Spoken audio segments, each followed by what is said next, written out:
Hey everyone, this is a video that I've wanted to do for a while. If you hang out on any forums about Horizon Forbidden West, much of the conversation is dedicated to the difficulty of upgrading the legendary weapons and outfits. I can certainly relate. I was an avid HCD player with over 200 hours into that game.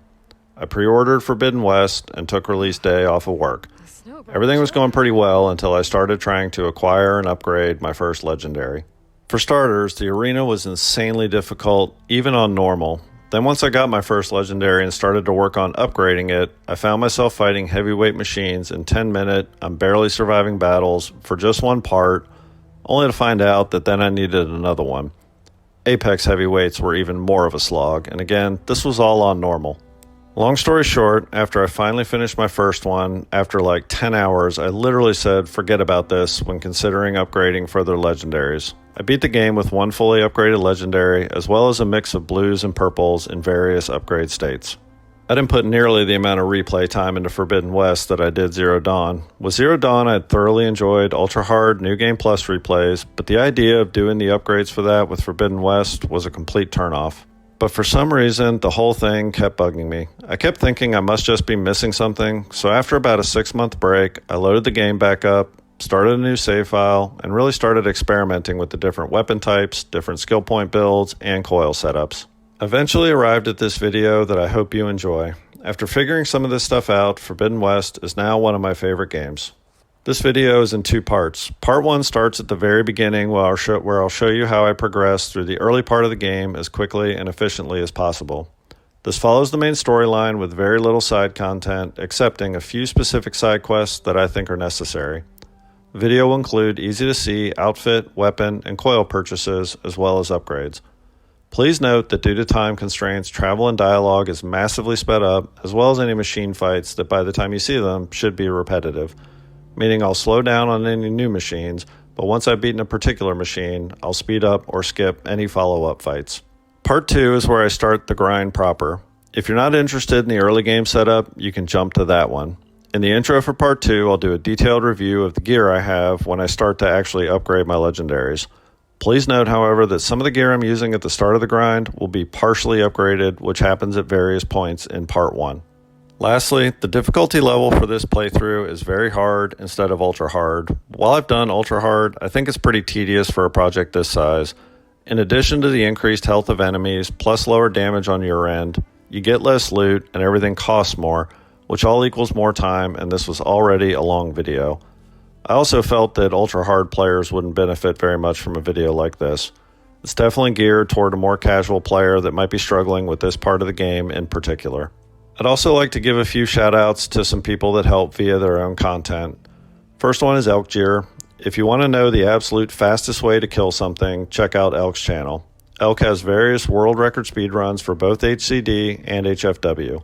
He's the one that inspired me to rethink my weapon selection.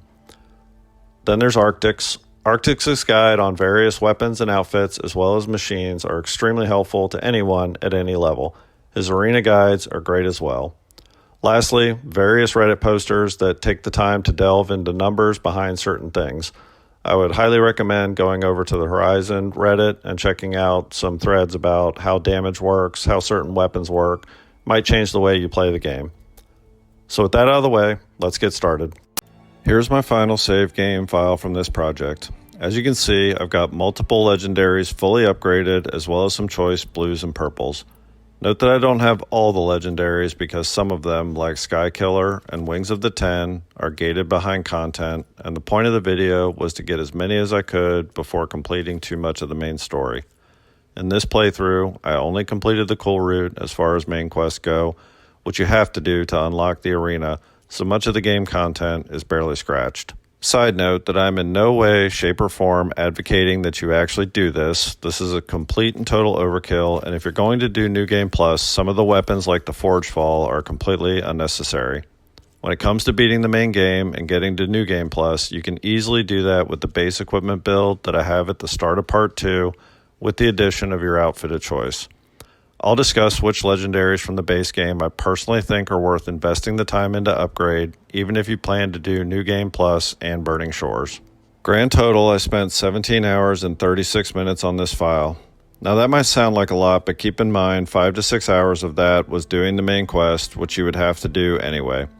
Roughly 1 hour to do some shard and other farming, then about an hour or so on the arena, about 2 hours to do the Need to Know side quest, which gives us a key weapon that is useful even for New Game Plus, and then about an hour for the rebel camps.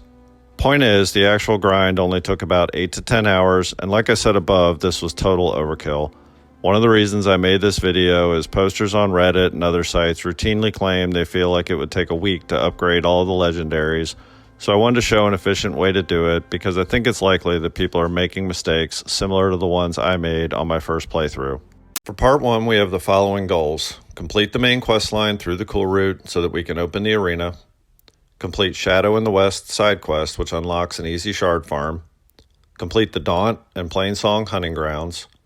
Acquire a select set of purples and blues, which will upgrade partially using processed metal blocks and the salvage contractors, as well as farming some specific parts. Complete the arena through Ring of Fire so we can purchase our first legendary weapon. Complete Cradle of Echoes. Complete Need to Know. And finally, complete the Rebel camps. This will give us the base loadout I recommend for then upgrading any further legendary items quickly. Alright, so we're going to start in the Daunt. And for our first skill, we're going to pick up Potent Medicine in the Survivor tree because very early on you spend a lot of time in melee, and at this level you take lots of damage, so you need to be able to heal through it quickly. And then we're going to start working up the Hunter tree. I'm going to leave this first fight at regular speed just to illustrate something that early on, until you get some better weapons and get some upgrades, your best bet against small machines as far as damage goes is to use the heavy power attack with Aloy's Spear that will trigger the knockdown status. So you want to knock a machine down, and while it's knocked down you want to shoot off any key upgrade resources. I already shot that one off, and then you want to finish it with a critical strike. And the reason for this is you really have nothing in your ranged arsenal that's going to do close to what critical strike will do. So it does 200 damage at this level to a small machine, and again, there's just really nothing you have that's going to come close to that for a bit. It's a flat base damage, so it starts to taper off once you get higher upgrade weapons, and especially once you get a freeze weapon, but that's a ways off. And very important as you go through, you want to loot everything. You're going to need lots of resources to buy specific things and to upgrade specific things. You also want to keep an eye out for green shine, which I'll show you which ones to pick up. So you want to stop and pick those up, because we're going to need those for upgrades specifically. So there's one piece, and then here's another.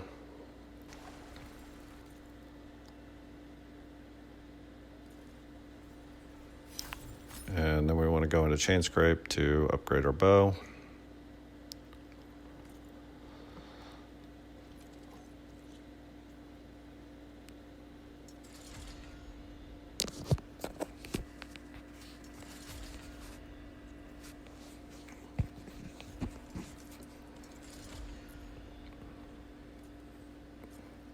And anytime you're in town, you want to stop at your stash and refill. You may notice I have some weapons and armor there from a pre-order bonus. I'm not going to use them just because everybody might not have access to them.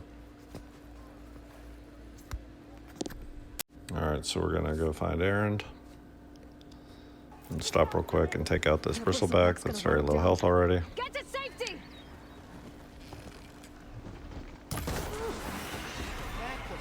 You were here. Get inside until it's safe. And then there's chest over here I'm going to loot real quick.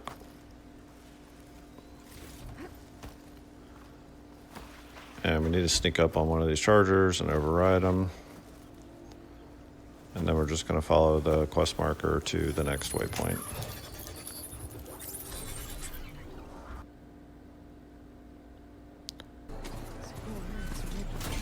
Now, Scrounger, same general rule as before. Try to shoot off a piece if you can, and you'll notice that your upgraded hunter bow is doing a lot more tear damage, so you're able to tear off pieces a lot easier. I'll see what I can do. Once you tear off a piece, they come close. Back to power attack, followed up by critical strike.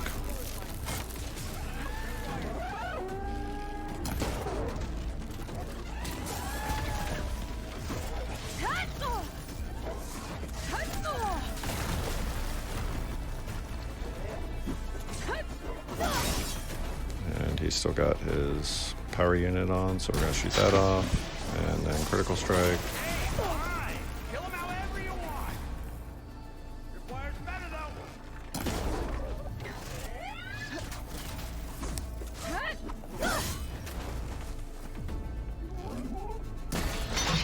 And finish that one off. That's the last one.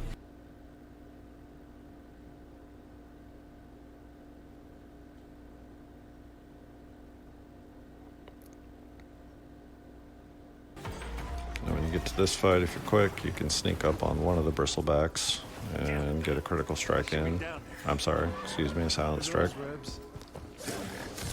Those bristlebacks have acid canisters And then on you them. can quickly pop your acid Trigger chain arrows on his reaction effect of canisters, acid arrows. which will pretty much take him out. And sometimes you get lucky and they're underneath that trap. Didn't work out in this case.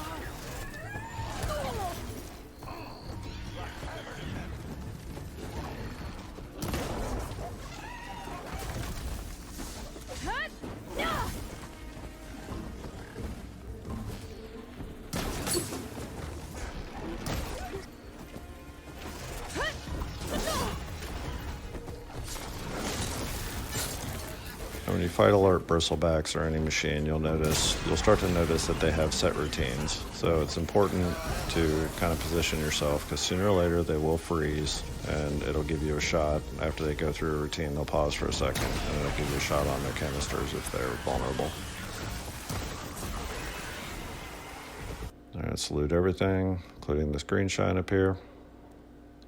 And once you've looted everything, we just need to talk to Aaron and follow the next waypoint.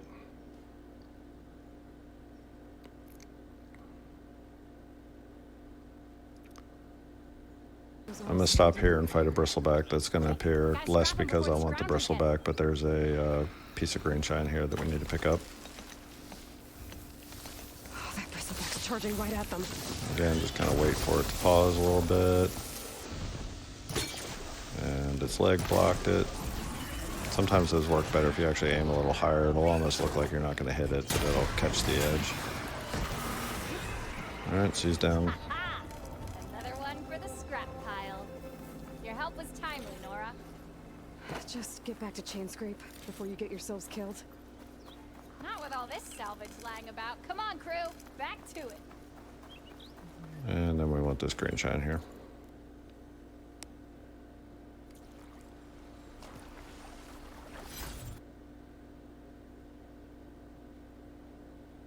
So this is just a bunch of bristlebacks. You do have some help. So again, just look for openings to shoot their acid canisters.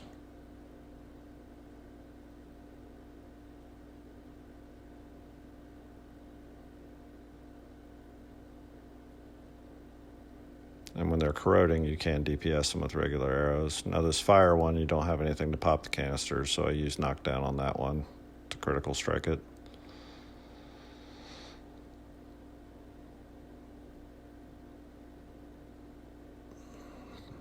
Loot everything, talk to the quest giver, and then we're going to ride up to this campfire real quick here, just because we're going to have to fast travel back this way. So we're going to unlock it, then turn around, and we're going to do a quick side quest to unlock smoke bombs, which are an extremely useful tool that you'll see me use quite a bit of in this playthrough. If you miss this, you can get them in the Forbidden West. Fairly easy once you finish the embassy, but I like to just do this one since it's right here. So if you come across this river, you'll see this scrounger having a fight with somebody. Just take it out.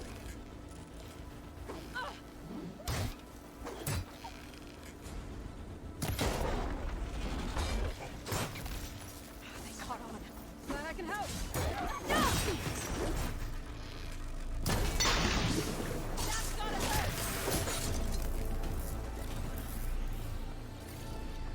Try pushing it off.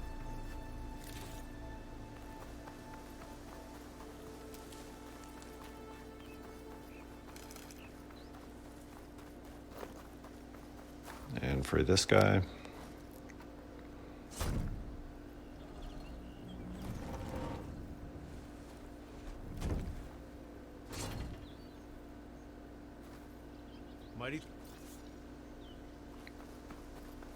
and he'll give you smoke bombs. And we're going to travel back to Chain Scrape to turn in our quests. Alright, now we're going to go back to Chain Scrape and talk to Vladis. Just follow the quest markers.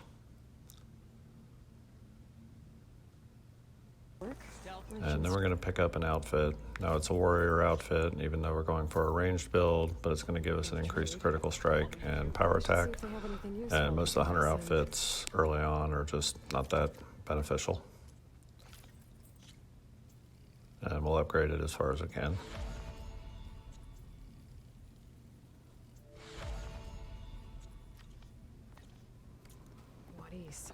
And we got some skill points, so we're going to upgrade our skill points up to our Valor Surge here in a minute. Now you'll notice I don't spend all the points, and that's because I just don't have enough for a skill that I want, but I'm not going to dump it into another skill that I won't use very much, so I'll save and hold it for the next one up the chain. So if you ever see me not spending a skill point, it's usually because I want something further down rather than just throwing it somewhere.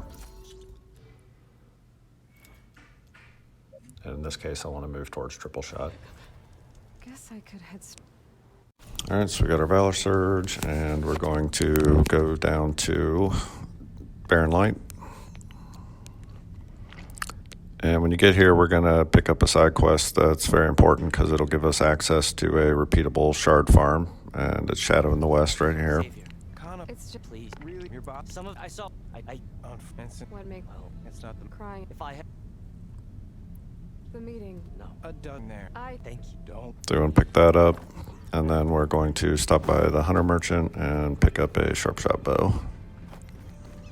And you specifically want to get the knockdown sharp shot bow versus the regular one to use, and you'll see me use that on larger machines here coming up.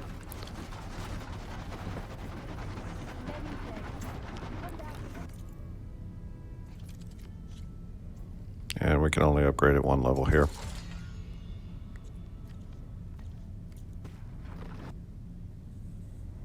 And now we're going to go do the hunting grounds.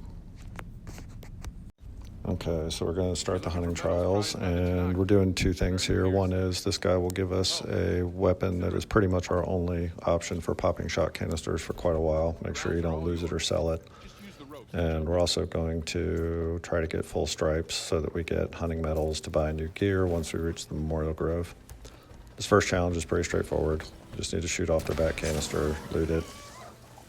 You do not need to kill them, and I'm not going to bother killing them just for time's sake. Get that one. And if you can't pull off either of those shots, just knock down one of them and shoot it off, and then I pop a smoke bomb to get away. Turn that one in and move on to the next. All right, and on with the next trial. Now, these next two are quite a bit trickier to do. There's a lot of RNG. I did not one-shot these. Some of them took 1 or 2 attempts.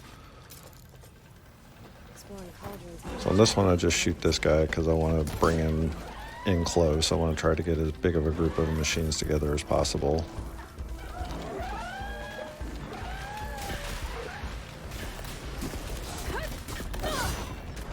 Knock one down, try to wait for a second, get the machines around, go ahead and pop it. You want to stay around and try to time the explosion. So I got 2 there, need 1 more. I'm going to try and knock down one of the scroungers. Get that guy down. Now I just need to wait to get somebody close by. And got that one. Turn that in. All right, this one's definitely the worst. So you can really, if you get 2 of them clumped up around a trap, it can be really easy. But again, this is one I had to do a few times to get right. The first one's pretty easy. You just camp out here and wait for it to walk up close. You want to let it get a little bit past because it'll do a little jump step back when you hit it. See, he'll jump back. Now that one you'll get. Then you sneak around here, and there'll usually be 2 scroungers sitting here close. So you want to hit that one, and then that one. And if you're lucky, they'll stay put. but that one moved and chased after me. So I got one of them, but not the other one. So now I need to go up around another trap. And this is harder on very hard because usually one shock wire, as you'll see here, would shock a machine. So if you're on lower difficulty, you can just hang out here. But as you can see, it only got about halfway full on very hard. So now I'm just going to try to get him over in front of me, and when he is, I'm either going to try to shock him or knock him down.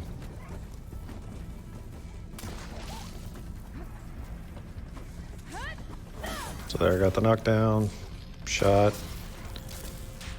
and load up an arrow just in case the explosion doesn't trigger the trap, which it did, and that one's done. So again, that one might take you a couple times.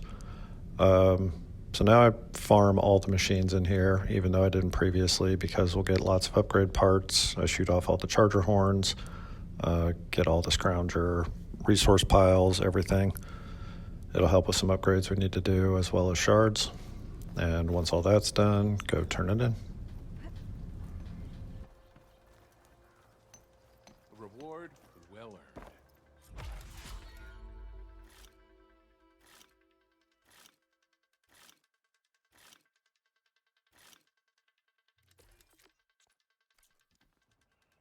Remain vigilant in your travels, Savior. Okay, so go to our stash and fill up. And we've also got some skill points to spend. So we'll pick up Deep Concentration. And we're going to travel back to Chain Scrape, and we're going to pick up a Bigger Boom side quest.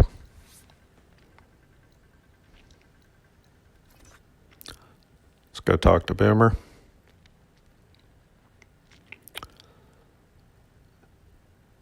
And you want to take out these scroungers around the quest area, otherwise they'll all add when another scrounger's attacked. So make sure and take these out before you go to where the map says to go.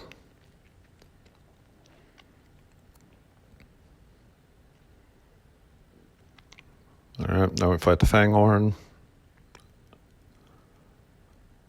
And no different approach than any other machines. Knock it down, critical strike it. And then there's a lot of extra loot in this area, so I'm going to pick all that up, including this green shine.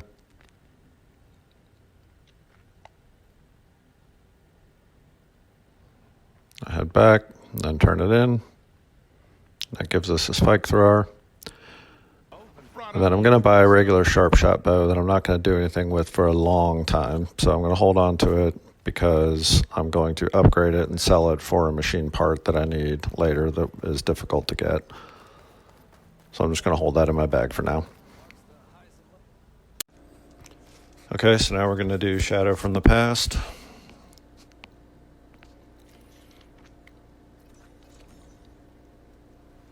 And we're going to stop real quick and upgrade our outfit since we got the final parts from the hunting grounds and a Bigger Boom.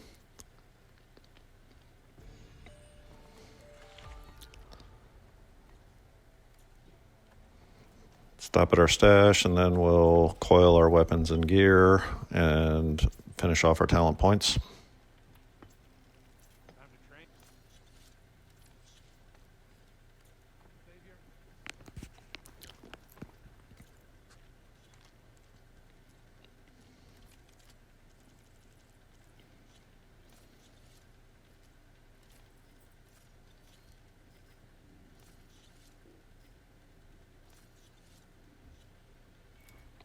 And we're going to pick up triple shot.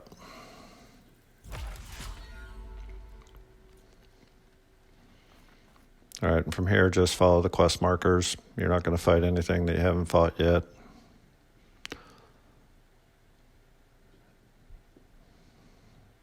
Loot everything. And again, just keep following the quest markers. Eventually, it'll take you up to this cave. You want to make sure and loot everything in this cave. You get several high-end traps that you can use. There's a few ways you can deal with these guys. You can silence strike them. I lay down a trap and then bait this guy into it because it'll kill him right away. Then this guy just fight like normal.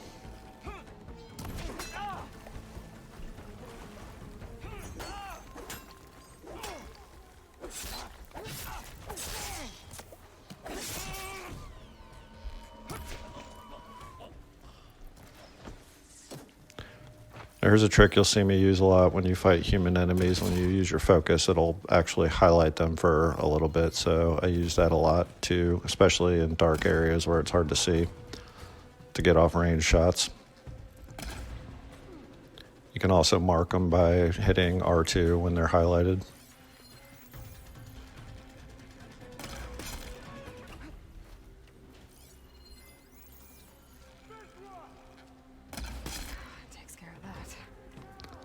And not always, there's two more, and one of them's a lieutenant who's wearing a headpiece, which they changed in this game so that that'll prevent headshots unless you break it first. They don't always come in response to this fight, but they do here, and very often they do. So sometimes you have to go out and engage them, but most of the time they'll come in here.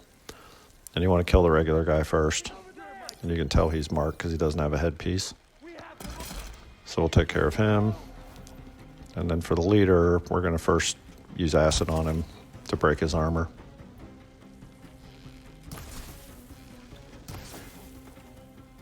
You can use this car here for line of sight and just kind of go back and forth. You could also probably do this a little quicker by going up and power attacking and doing melee on him, but he actually hits pretty hard in melee, so I stay away and just use Range Master here. And when you aim, you want to try to aim for any of his unarmored pieces.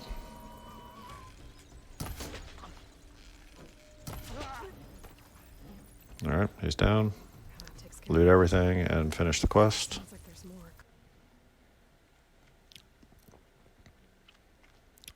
Go back, turn that in.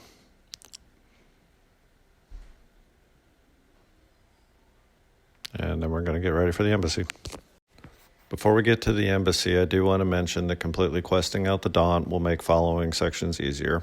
All the Daunt quests are pretty easy, featuring enemies you've already seen, and they will award experience, skill points, and loot.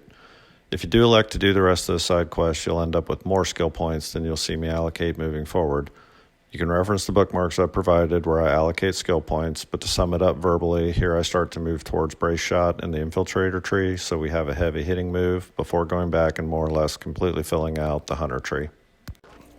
Okay, so we're going to proceed with the embassy, and skill point wise, I'm going to start working through the Infiltrator tree down to Brace Shot, just so we have a heavier hitting damage move that we can use, because the machines are going to start getting quite a bit tougher on the Forbidden West side of things. Make sure you got your smoke bombs maxed out. And then go talk to the quest giver and just follow the markers.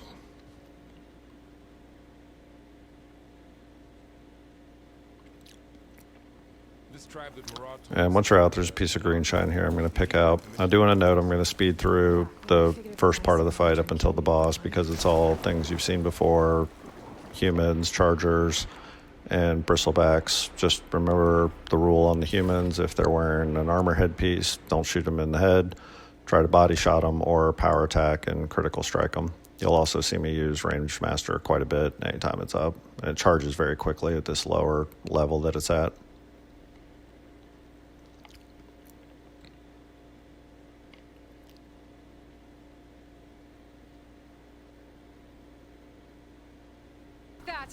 And once you get to the boss, I start off with a smoke bomb, drop an acid trap. That'll break his shield and almost get him all the way to the corroding state, where one follow-up arrow will put him into it, and that'll let you start breaking his armor.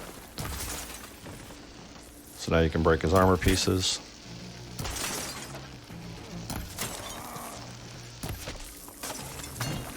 And I mix in a little bit of melee here just because it does do more damage, but you don't want to go too crazy with melee, because if you keep up the same pattern or don't break it up, it will counterattack you for a pretty big chunk of damage. Now shield will regenerate. Smoke bomb him again. Acid trap him. Again, that'll break the shield, and then you can follow up and put him into the corroding state. And you should be able to kill him in this cycle.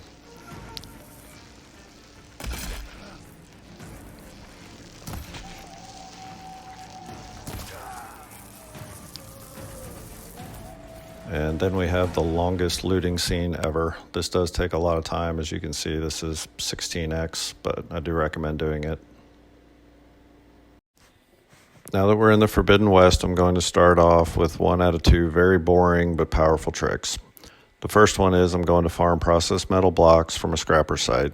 These can then be traded to salvage contractors for key upgrade resources, which at this point in the game can be very tedious to farm.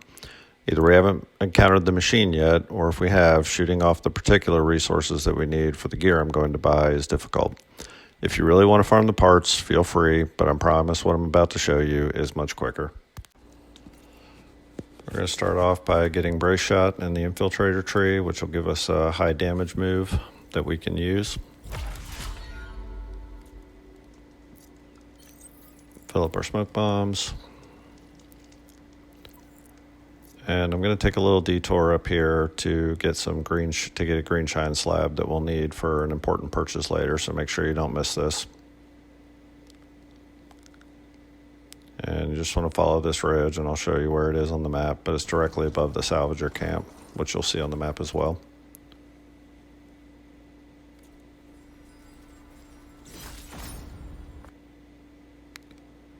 Talk to the salvagers, and then just follow the quest line till you get to this spot, which is a scrapper camp. And we're going to kill the initial scrappers. I'm going to use Silent Strike here, but you can really do it however you want.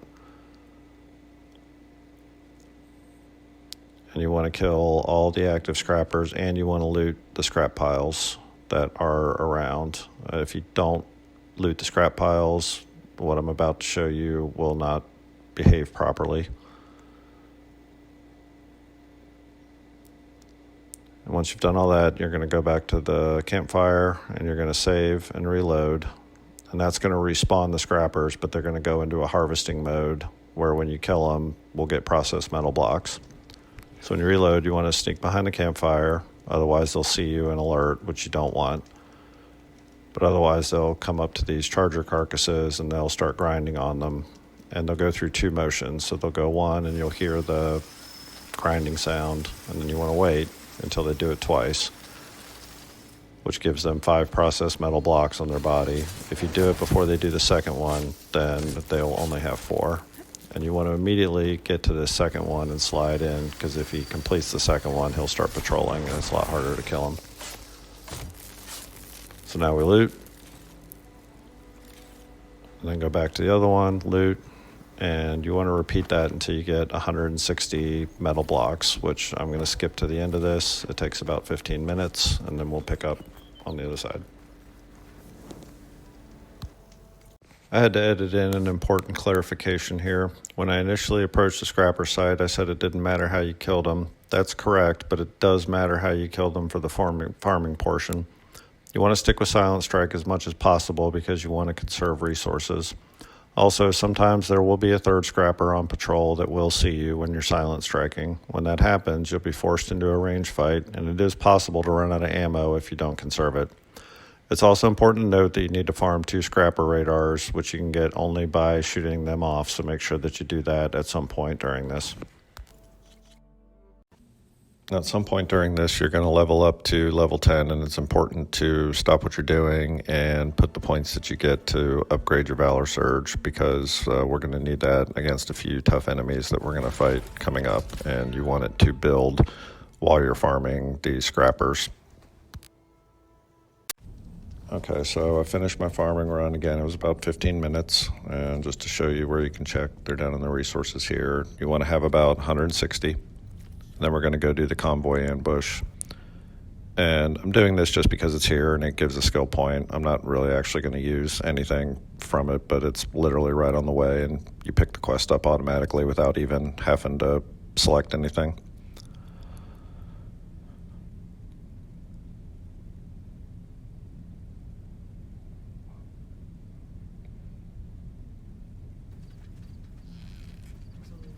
Now, I've done this multiple times, and I've never seen this happen. Usually this trap will take about half its life, but didn't in this case. So I'll put down some acid traps, which I would normally skip, but we're not going to need them. And then I'll just try to hit his lightning gun for a weak point. If you're able to tear it off, great. It sells for something. If not, then no worries.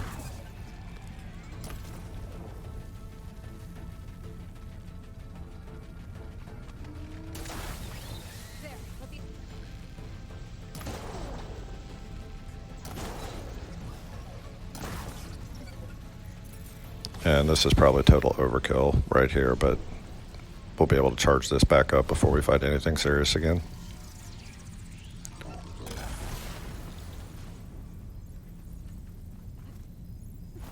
And then you got to clean up the burrowers.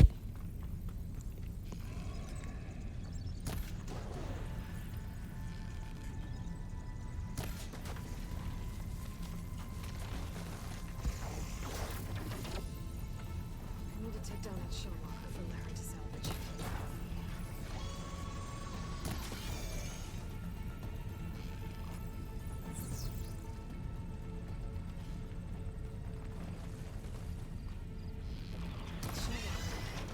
I need to take it down. And loot everything, and then we're going to go back to Larend. When we return to Larend, we're going to turn in the convoy quest, but we're also going to buy quite a few things for gear upgrades. This will be a mix of shards plus some of the processed metal blocks that we farmed. There's a spreadsheet of everything that you'll need to buy. I'm also going to sell quite a bit of stuff as we'll need shards for some purchases and upgrades coming up shortly. Be careful to pay attention to what I sell versus keep. If I keep it, that means we'll need whatever I kept later on. Okay, so we'll talk to Larend. Now, some of these things are not on the spreadsheet, so I'm also going to buy his braided wires and some other upgrade pieces that are miscellaneous parts, not necessarily from machines. And here's the sell parts. Anything that you see here can safely be sold. Just make sure and keep any quantities of something that I only sell part of. Like you'll see me sell some charger circulators, but keep a couple. And this should roughly be what your inventory looks like if you've done the content that you've been following along.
Good call.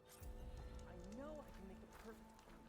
I just need the right part. And then we'll activate Death's Door and proceed with the main quest line.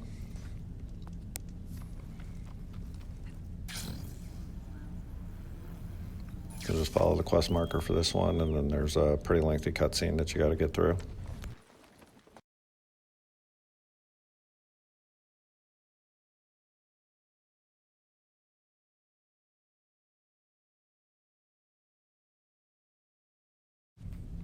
Once you get through that, you want to stop at this spot and pick up some green shine.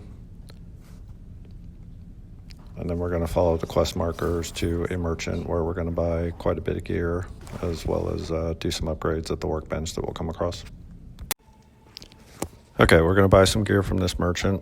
We're going to buy the Frost Hunter bow so we have a better way to freeze than the sling. And we're also going to buy an outfit, the Norris Sentinel. Both of these will last us for a very long time. And the Norris Sentinel in particular is probably the best blue hunter outfit that you can get.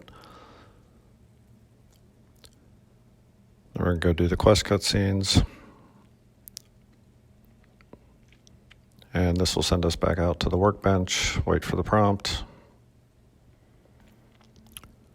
craft the igniter. And here's where the parts we bought start to come into play. As you can see, we'll get the Nora Sentinel all the way up to level 3,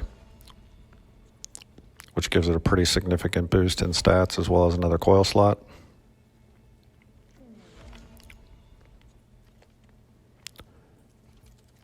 And we can also either fully upgrade or partially upgrade quite a bit of our gear, again, with all the parts that we bought versus having to farm them.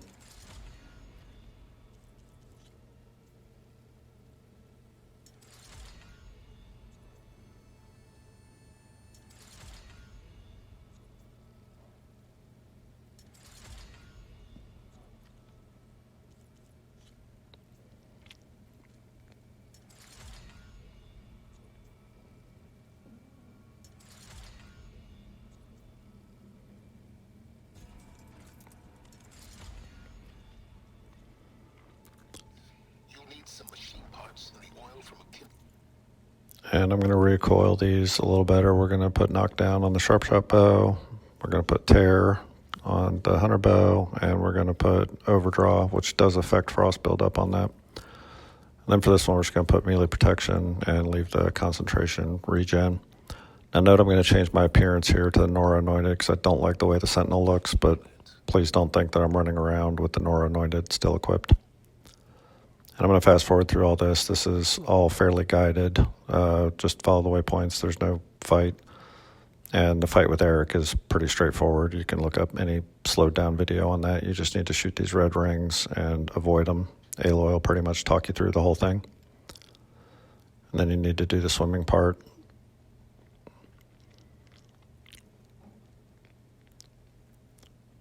And you'll end up out at Stone's Echo. Now once you're here, it's important to talk to this quest giver, because this will start Talana's quest line, which we'll want to finish. And you can't finish it all at once, but it gives the very end of her chain gives a very key piece of equipment that we're going to use. And the rest of the quest won't trigger unless you pick up this part of it.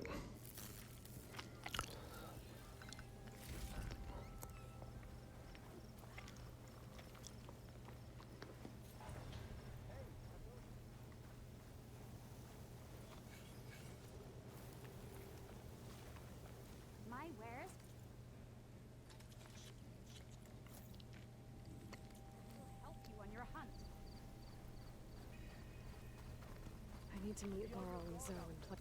So I'm going to activate that quest, which is called the Burning Blooms, and we're going to do that now. And I'm going to go on foot for a bit because you can't summon a mount when Aloy feels the need to talk to herself. Okay, just going to make some minor equipment adjustments, and then I'm going to go to the waypoint where it says to pick up the next part of this quest. Just follow the markers. And during this fight, it's important to try to maximize your valor. So you want to be popping canisters on this, as well as the Leaf Lasher, knockdowns, weak points, critical strikes, anything you can do to build up valor, because after this, we're going to fight a Shell Snapper, and it helps a lot to have a full bar.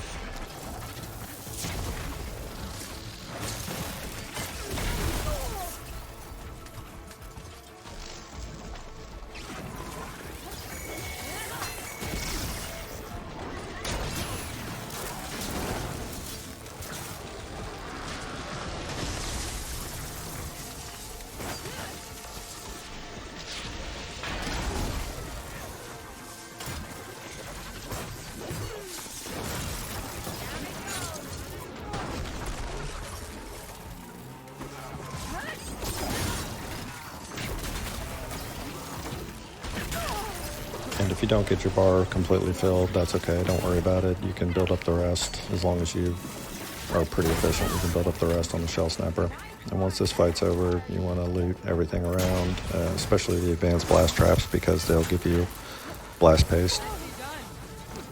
So loot all this, talk to Talana, and then just follow the quest waypoints from here through a lengthy cutscene, and then you'll come up to a campfire, and I do recommend making a save there. Okay, follow the waypoints until you get to where we're going to fight the Shell Snapper. Haven't seen us yet. And you can approach this a bunch of different ways, but I tend to like to just wait until it gets around to this trap over here on the right, which will do a good bit of damage to it. Also, I'm going to note before you see this that the approach I took to this fight was something I tried on a whim, and it worked out really well, so I left the footage, but I tried to repeat it a few times, and I couldn't quite get it to work, so there'll be 2 iterations of this fight. You'll see this one, and then the second one will be a longer, kind of more normal and repeatable. So I brace shot it, and the explosive damage will hit the sacks underneath of it. Then you just shoot it a little bit, and this will send it underground. Now what it wants to do when it goes underground is it'll surface and try to shoot 3 times, which you have to dodge, but then it'll try to belly flop on you.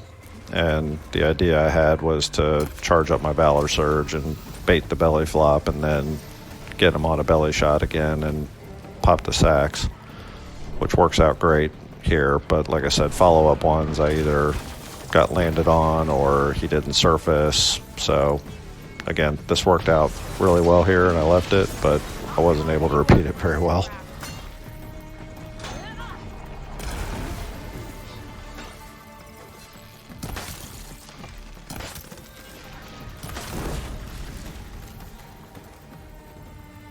Gotta say, feels good to hunt by your side again. Come on. And then finish up the quest.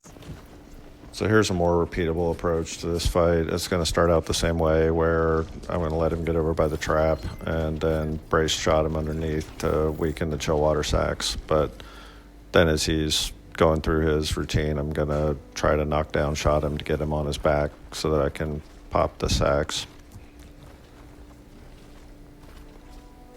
Let's wait until he gets over by the trap. Then brace shot.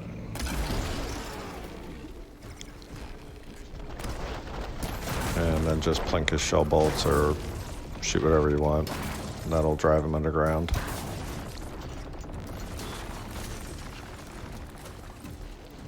And from here you just need to kind of try to watch where he's coming from, because he'll either surface and try to shoot or try to belly flop on you. And the shooting's not too bad, you can dodge those, but the belly flop can put you into a crushed state, which really affects your stamina regen.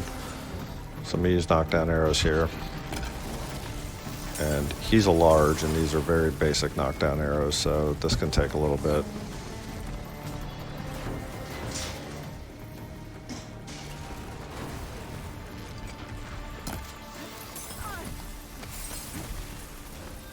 And you can use objects here to keep line of sight, to keep the ice balls from getting you.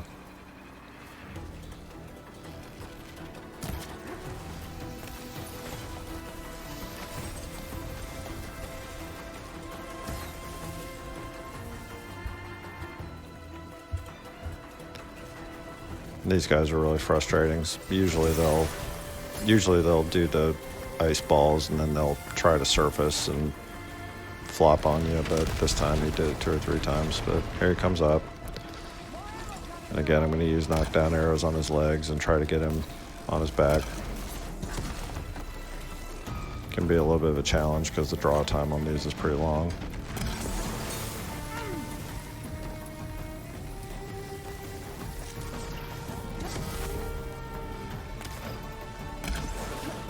Right there, got him on his back. And you just want to watch your distance here when you do this, because the ice sacks do generate a pretty good explosion. Just pop your Valor Surge, brace shot, follow up if it doesn't pop it. That gets him into brittle, plus takes a lot of his health. And that one's down. Gotta say, feels good to hunt by your side again. Alright, so we're going to do Shadow in the West now, and first thing we're going to do is upgrade our Valor Surge to level 3. And then I'm going to change the coil on the Frost Hunter bow to the Agility, which gives you a 15% build-up bonus when you're jumping or sliding. And we're going to activate Shadow in the West and fast travel to a closer campfire. Then just follow the waypoints, and I'm going to speed up this fight. It's all scrappers and humans. The only one here that's of note is the heavy gunner. which I'll take out with brace shots and just line of sight. You'll be able to see it pretty clearly, but he's the only thing that's even a little bit different here. And you do not have to kill all these guys. There's ways around it, but I do it to build up my Valor because it makes Vezra, the final boss here, a lot easier. So I just play the line of sight with this guy until my stamina recharges, and then second brace shot will take him out. And then all that's left is a Scrapper and 2 more humans. And I don't necessarily need to use acid arrows here, but I do for the Valor. And talk to Yef after you loot.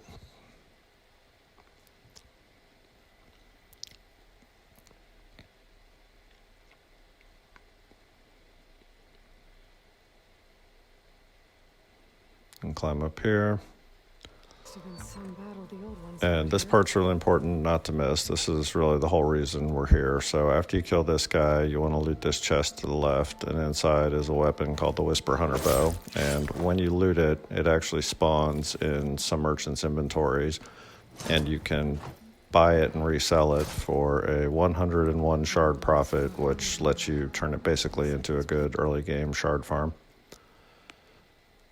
Now these guys, you don't have to kill them, but I am just to build up my Valor Surge, because a fully charged Valor Surge on this fight makes it a lot easier for me personally. Plus you get experience and loot. And I messed up on silent striking that guy, so I had to take him out the regular way. And take out the long leg. Loot everything, and as you can see, that fully charged our Valor. And then we'll head in and fight Vezra.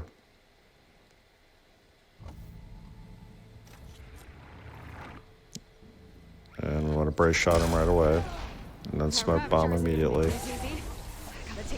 Pop our Valor Surge, and this will start regenerating our stamina very quickly.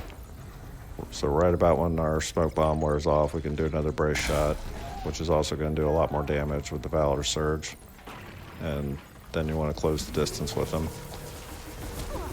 And once we close the distance with him, we're going to kill him with the intent of using the Ravager cannon he's using on his Ravager.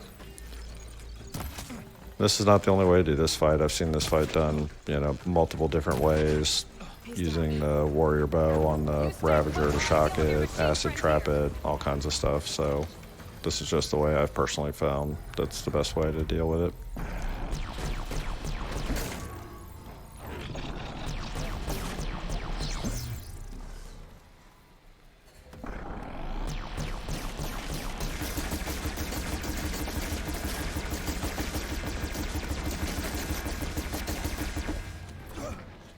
Alright, and once that's done, follow the quest markers. When you're done, talk to Yef, and then we're going to travel to a campfire and do the tall neck. Okay, we're going to do the tall neck now. First off, I'm going to spend my talent points and get stamina regen.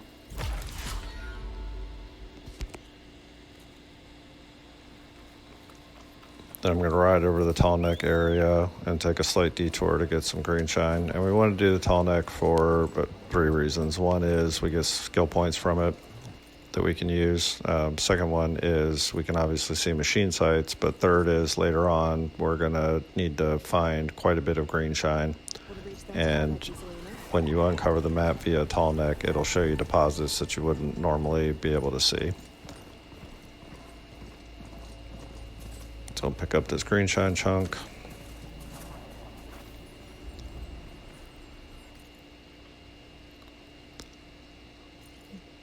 It's a little bit south and east.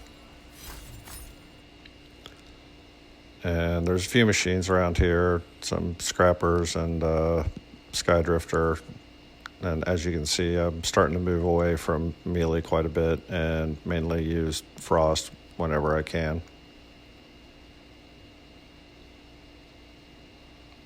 And this one's fairly simple. You just need to find the power cell, put it in at the bottom, which will start to rotate the dish. Then you just need to climb it, shoot the cables, climb up again, and time your jump, get on the tall neck, and once that's done, jump off and head to Plainsong.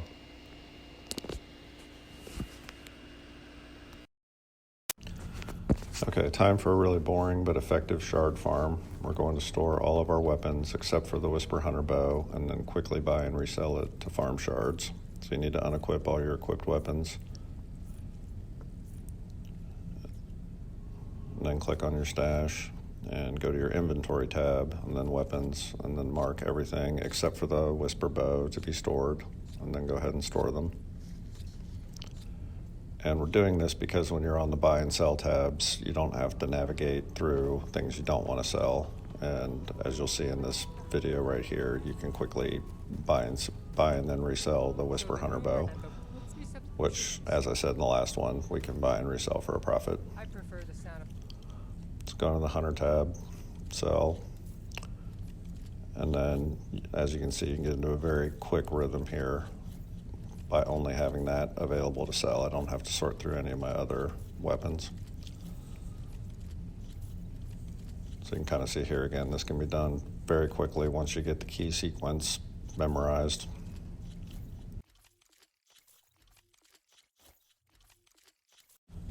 Okay, so I banked up about 50,000 shards, and just for a little bit of clarity, the bulk of that is going to be spent on buying animal parts from herbalists versus going to farm them. If you don't mind farming animals for your bag upgrades, then you do not need to go this high, probably about 25,000.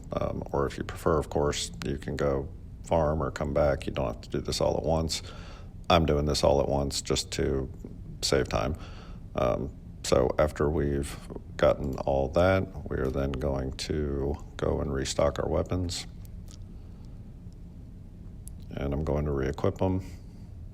And then we're going to do some shopping. So the first place we're going to go is back to Barren Light, and we're going to visit the Hunter. And he's got 2 weaves that we want. One is going to be the weapon stamina, and the other one is going to be the low health defense. After we bought those, we're going to go back and visit the Stitcher merchant in Plainsong and buy some weaves there.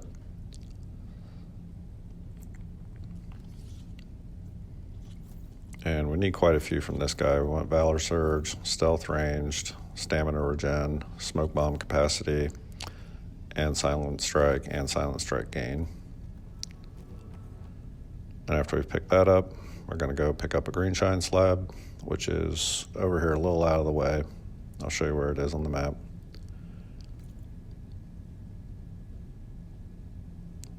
And once we have all that, we're going to go do the Plainsong hunting grounds. I thought you could fast travel here. I feel like I used to be able to do that, but it's not working, so I'm just going to ride over there.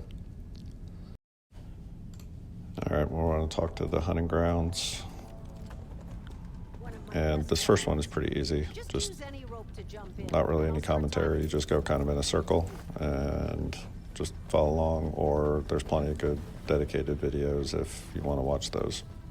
And once you're finished with this, just go turn it in, and then we'll get set up for the next 2 trials, which are more difficult.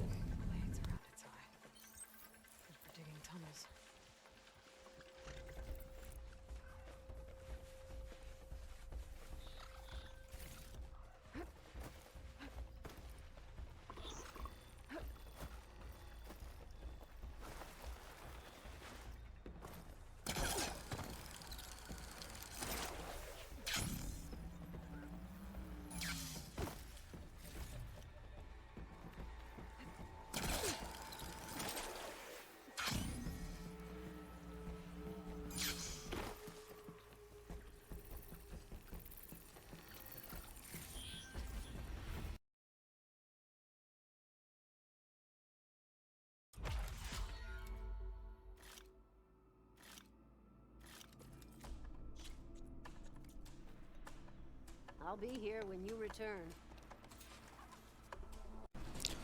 Okay, these next 2 are a little more difficult, and we're going to set up a little bit more specifically for them. So we're going to spend some talent points, and we're going to get Valor Surge Master and Workbench Expert. And then we're going to equip the Smoke Bomb Weave that we bought from Plainsong, as well as Silent Strike Gain. And then we want to fully stock up on Smoke Bombs. On lower difficulty levels, this is a lot easier because Silent Strike is a one-shot, but at higher difficulty levels, you need to hit them twice. One of my best trials. Just use any rope to jump Jump in, in. and I'll start timing you. And you should get your first Silent Strike completely free. You want to do that, and then immediately drop a smoke bomb and get into some grass. And you need to be pretty patient because Silent Strike doesn't always reset right away, so you kind of have to move a little bit in and out of range. That one time it did, but if you watch some of these follow-up ones, it does not. And if you alert it, I just wait here because typically 2 or 3 will come running.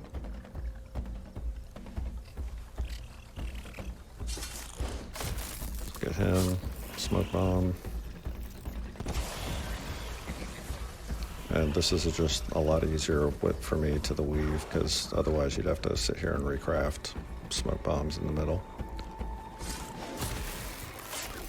Alright, and one more.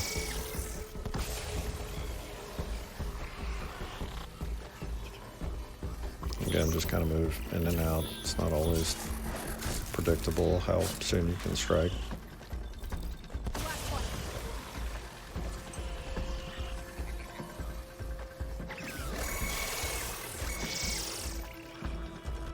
And again, on lower difficulty levels, this is a lot easier because Silent Strike's a one-shot.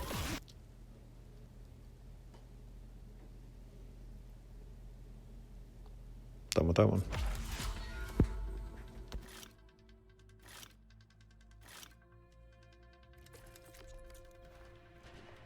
You know where to find me. Okay, time for the gliding trial, and this one is easily the worst one on higher difficulty levels because you can't use Silent Strike at all. It has to be the strike from above, so you've got to, and it takes a 2-shot, so you have to do a strike from above and then get back up in the air after you smoke bomb. So I did not one-shot this one. I think I had to do this one 2 or 3 times to get this right because it's also a little funky. You can think you have the indicator and then it'll just do a spear jump and not do it, so I had to redo this one a couple times. There's the first one, and then I go over to this left side because that far one will be coming up. And then after I get this one, instead of jumping on one of the close poles, I'm going to go back to one of the far poles just to get more distance. Then I can come back in. And got that one. And after this is done, you want to loot. You want to kill and loot all the burrowers because you need a tracker burrow circulator for a weapon that we're going to buy here in a second. Once you get that, go back up, turn it in.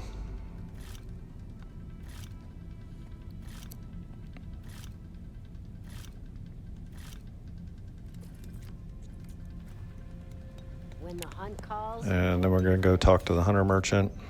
And you want to uncheck the weave on your regular hunter bow and sell it, because it's going to give you, when you sell it, it's going to give you a upgrade part that you actually need for the one we're going to buy, which is the sun-touched hunter bow. So if you notice when you sell that, since it's fully upgraded, you get a lance horn, drill horn. We're going to buy that.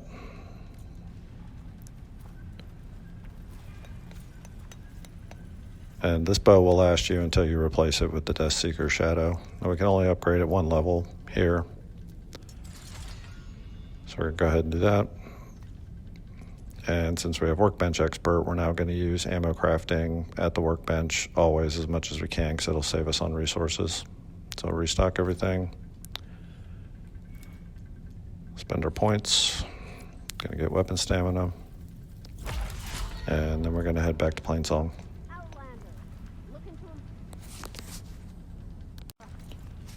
Okay, just going to recoil my weapons.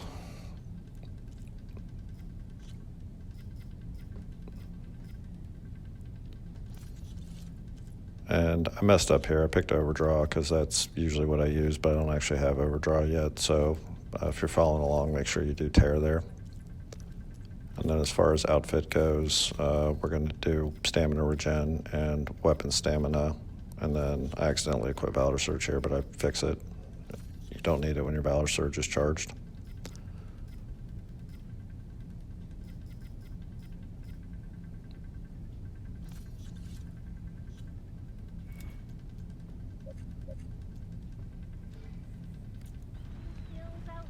head back to Plainsong and just follow the quest for the Dying Lands. I'm going to fast forward through all this, and I'm going to stop briefly at the repair bay, but then I'm going to cut right to the boss fight. The repair bay is literally just a jump puzzle, so you can watch a guide on that, but it can be up to 20 minutes, so I didn't film the whole thing. I'm just going to cut right to the boss fight. I do want to point this out before you go in. You want to manually pick up these stamina potions, because otherwise the game will pick up the overdraw potions, and I do use one in the boss fight. Then I'm just going to loot all this stuff and reconfigure my tool belt, and then I'm going to run in, and like I said, I'm not going to record the repair bay. It's basically a big jump puzzle.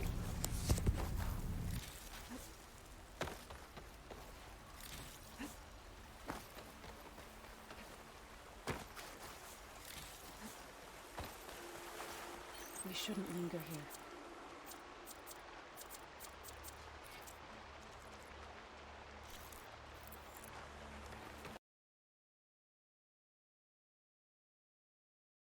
Alright, we're going to fight the Grimhorn here, and it's mostly a straightforward fight.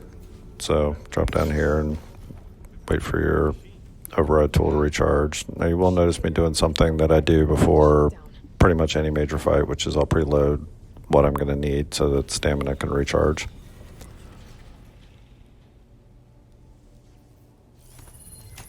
And I'll drop the shield. And it's weak to acid, so drop an acid trap, and kind of like the last boss, get it the rest of the way with arrows. Once that's there, we'll brace shot it, try to hit a weak point.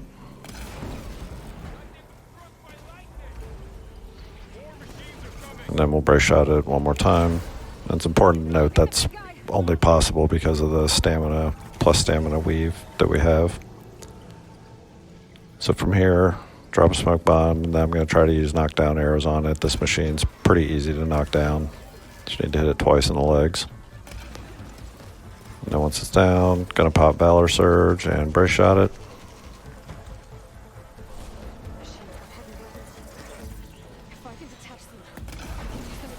And here's where I drink the stamina pot. And because I thought he was going to attack, I didn't use it.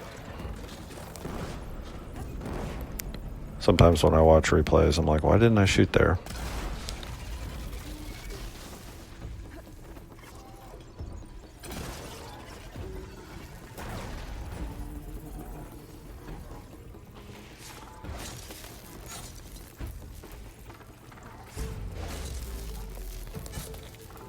And then finish it off with a spike thrower.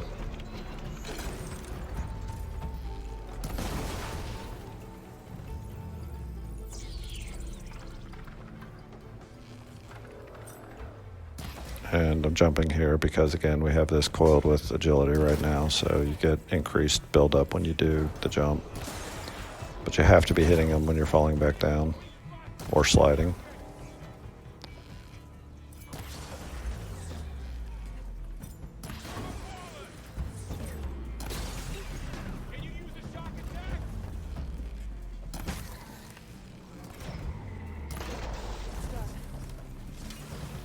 Alright, then loot. And fast forward through the rest of this. This is all just waypoints.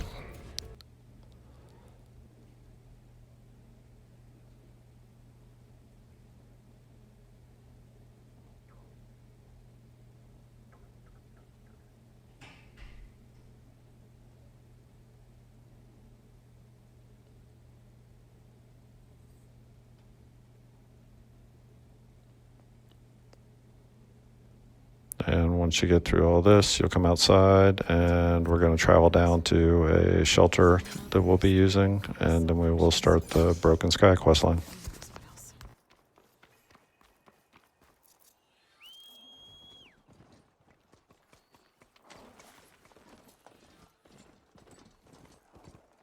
Oh, the smell's dampening sounds.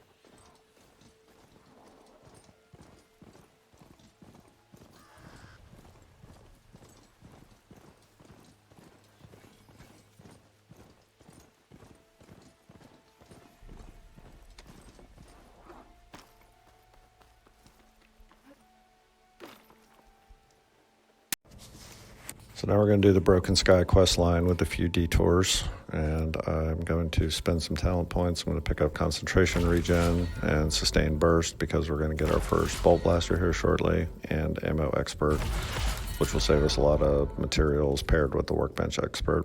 I'm going to re-equip Valor Surge Master Weave since we need to build that up again. And then I'm going to advance time, and I'm going to head to Arrow Hand. So you just go right across here, and you're in Arrow Hand. And we want to pick up 2 coils here, 2 tear damage, and the critical hit chance. And I'm going to equip those quickly.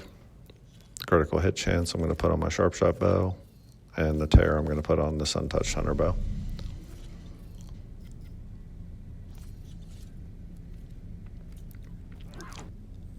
And then you just jump around this little rock outcropping here on this path. Now there's 3 spike snouts here that you want to kill and get their sack webbings because they're upgrade components that we need very shortly. So try not to break the top one and try not to break the one on the tail. The top one has volatile sludge, which we need a lot of, and the tail one has the actual sack webbing, which is used for a couple weapon and armor upgrades that we need.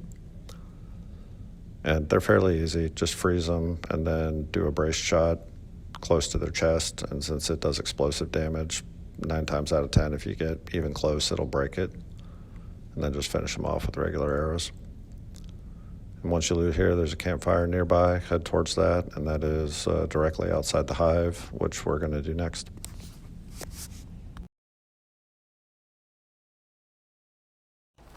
Okay, we're going to do the hive, which is right here, one of the rebel camps, and we're starting with this one because it's very easy to do, even at our current gear level, with the approach I'm going to show you. Also, we have to do all the rebel camps anyway because they're the key to getting the Sun Scourge, which is one of the most important parts of completing the grind quickly.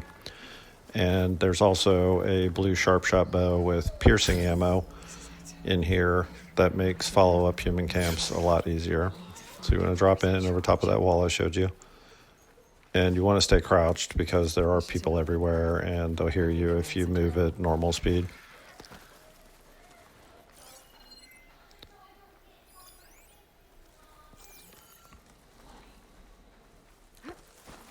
And don't ask me how these people don't hear some of these silent strikes, but I do promise I've tested this quite a few times, and they don't aggro if you kill them in this order. Command center. Looks like they have some... So get this guy. Anything to report? Need a rest? And this one. Stiff drink wouldn't hurt. And you can't one-shot the camp commander, but we're going to use a trap, so he's weak to shock, so we're going to put a vertical shock trap down close to him. Then we'll silent strike him, which will get him down low enough that that'll kill him. And come out here. Halt, Outlander! And you can shoot the trap or just let him run into it. Now, if you see that yellow question mark while you're playing, like you see on my screen, that means one of the close guards heard something and it's going to come up here. So once you start the recording, you want to hide. Hear me. I was told a soldier from this camp And let them come in because it'll be that one that was on the platform and she's got a headpiece and fully armored. Remember that our allies are responsible for providing the machines that we shall ride to glory. The next fool who interferes with them will be silent strike her. And then once the recording finishes up, play the next one. Yeah, that should prevent your people from butting heads with mine. You have my thanks, Regala. May our pact lead to victory. So Regala's not working alone. These sons of Prometheus gave her the ability to override machines. Let's see what else these guys have been up to.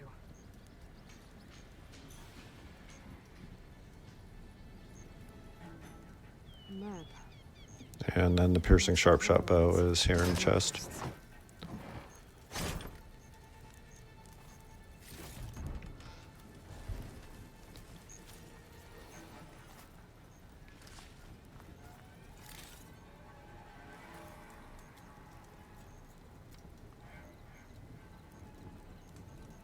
Rebels have been busy.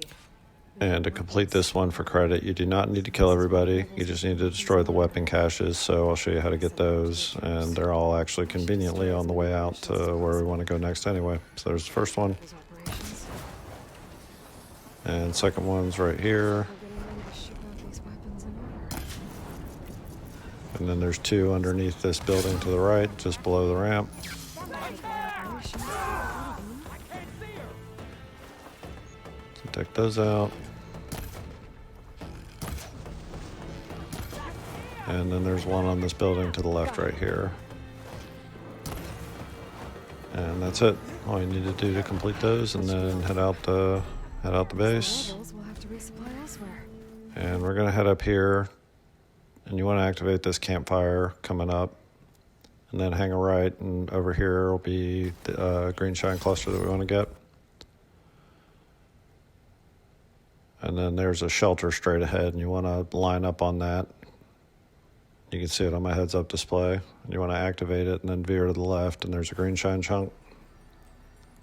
That's a lot of green shine. Whoever made camp here must have found a large deposit.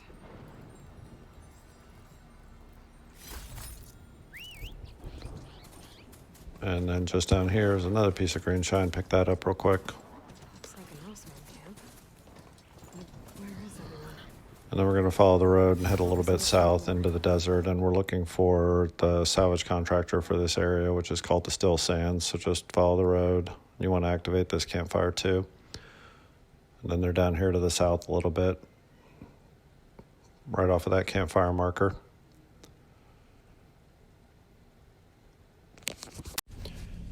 Here's a list of everything we need from Runda. So I'm going to talk to her and purchase all that.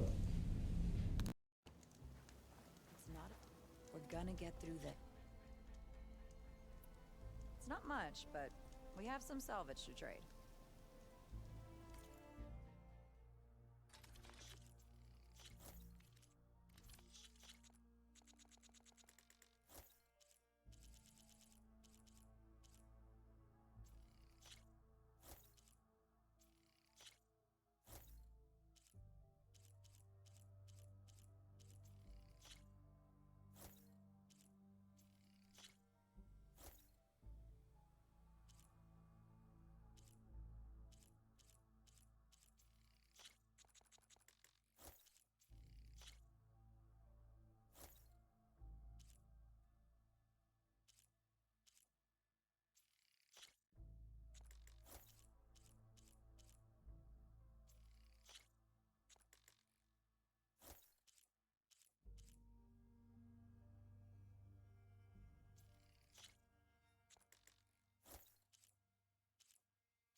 And once we're finished with that, we're going to head over to the Tower of Tears, which would normally be where we would start the Poseidon quest. I'm not actually going to do it, but I'm going to open the first part because it gives us access to Abaddon, who has quite a few coils that we want. And also at some point I'm going to come back and do the diving mask portion of it without doing the boss. Make sure and loot that chest under there, which has the Hammer Burst Bolt Blaster. Go through the dialogue. And then we're going to talk to Abaddon. And there's quite a few coils we want here that we're going to make really good use of. I'm always.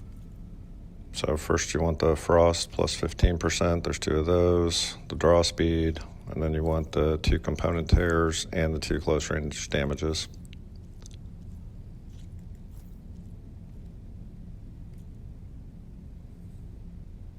And now we're going to visit the workbench and use the parts we just bought. And those parts we bought enable us, plus the spikes and out webbings that we farmed, let us get the final upgrade on the Sentinel. This well as fully upgrade our Sun-Touched Hunter Bow.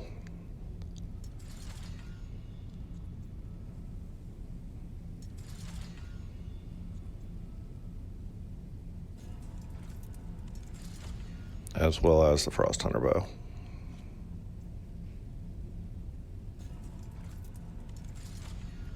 Now don't upgrade the Hammer Burst at all because I'm going to replace it. I use it here for a second, and I mainly got it just to sell it.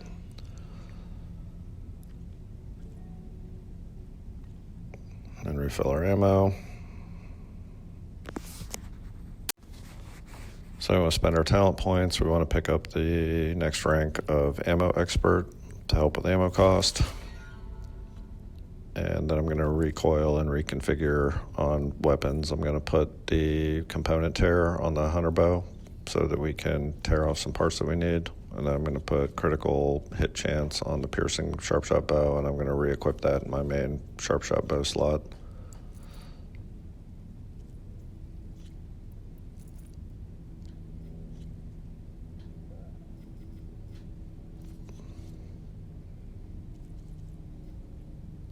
And also put the plus 15 frost on the Frost Hunter Bow so that we don't have to jump around as much. And I made a mistake here. I put stamina regen on here, but the upgrade we just got already upped that to level 2, so put weapon stamina on that. Then we're going to travel back to the shelter that we unlocked earlier, and I'm going to jump down here and help Selga with the spike snouts. Now when you finish this fight, talking to Selga starts a side quest that's doable where we're going to go, and it gives a pretty decent blue spike thrower, probably one of the better knockdown spike throwers in the game. I'm not going to do it because that's not my personal choice for knockdown, and I'll talk about it a little bit later, but if you want to do that quest, it's called the Spin Thorn Spike Thrower, and the quest is called Signal Spike. So I'm going to ignore it for right now, but if you want to look that weapon up and check it out, or there's actually videos specifically on that weapon, then you can pick up this quest and do it while we're going through the next steps that you'll see here. I think she's gonna need some backup.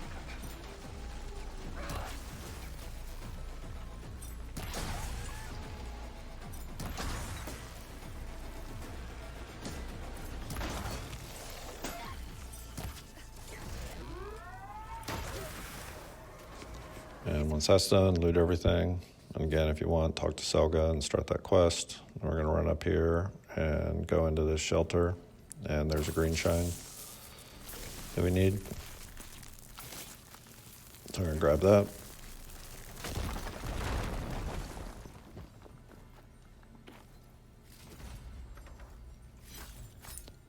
And then we're going to run outside and we're going to head to Scalding Spear. And we're going to stop by this Thunderjaw site for another piece of green shine.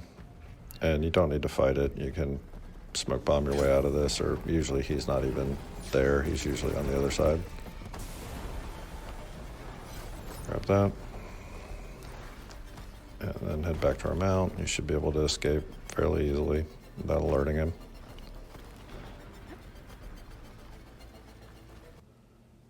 And then we're going to head to Scalding Spear, and there's 2 pieces of green shine that we're going to pick up. One's right here, Pry this green shine off carefully. and the other one is around the gates, right here. And then I'm going to head inside so that I unlock it, but I'm not actually going to stop here. Now, real quick, if you are on Signal Spike, stop here and climb the tower without doing anything else before you go to the next step.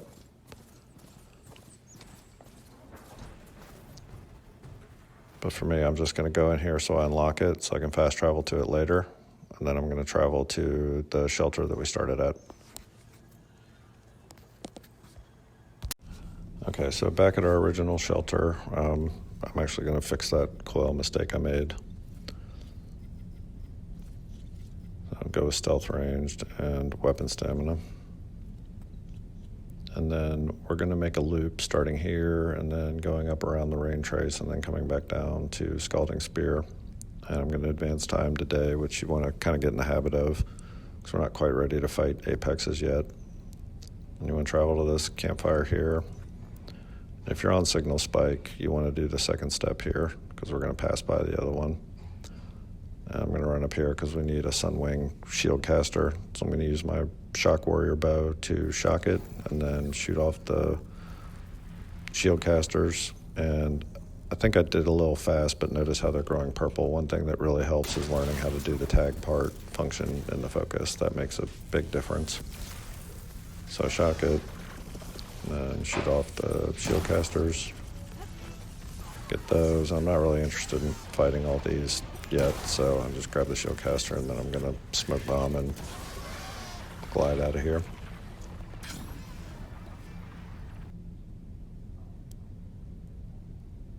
And color mount, and we just follow this roadway around. And like I said, you would want to do signal spike because the next step leads you through this gully. Again, I'm not doing that. Then you come through here, go up this path, and you'll see a piece of green shine down here that we want to get. And we also, if you see that roller back, we need its tail for an upgrade that we're going to do. And it's important to note these roller backs are not here if you save and reload. They're only here when you initially come through. So it's important not to miss them, or if like this happens, I'm going to smoke bomb. I wasn't planning on him seeing me, but I don't want to reload because they'll despawn. This is not an official rollerback site, and I need his tail for an upgrade we're going to do. And this is also why I equipped the component tear on the hunter bow, because we don't have a tear blast bow yet. And I want to be able to one-shot these off because trying to hit these once he gets rolling is almost impossible. So shoot that off. Smoke bomb again, just get out. And then we're going to head to the Rain Trace salvage camp.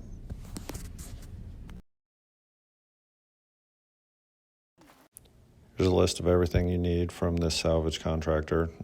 You will see me forget to get the cores, so don't forget to do that when you're playing through. Genius. Need some machine parts? Or want me to take some off your hands?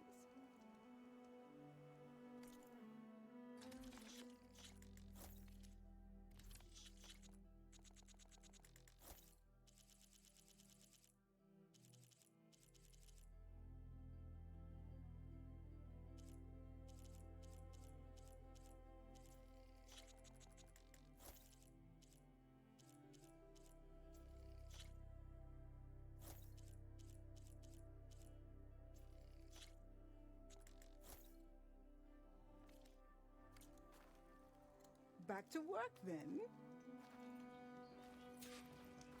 Once you're finished with that, come back out and we're going to mount up, and there's a piece of green shine that we want to pick up over in that little swamp area.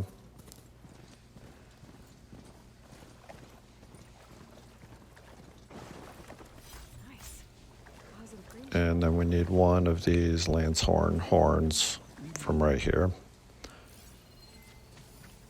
So their heads are down, so I'm going to plink one just to get its attention before I shoot off the horns, and I'll just wait for him to stop. Shoot the horn, pick that up, and then go over, just follow the road here. And you want to stop here. There's a piece of green shine that you want to pick up. And then we want to unlock this campfire right here. And then we're going to travel back to Scalding Spear.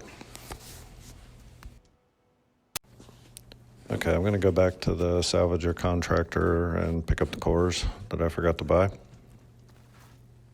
You're back.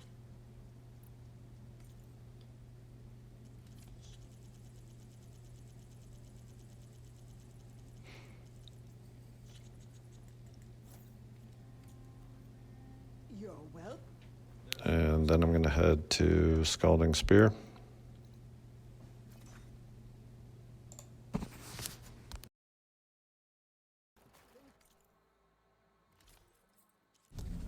Quick pause here. Fairly soon I'm going to transition to a low health playstyle, If you don't know what that is, it's a playstyle that involves getting both ranks of low health ranged and low health defense in the survivor tree, paired with an outfit that has 2 ranks of those skills for a total of +4 in both. At +4 low health range, you get a massive 80% damage buff when you're in the low health state.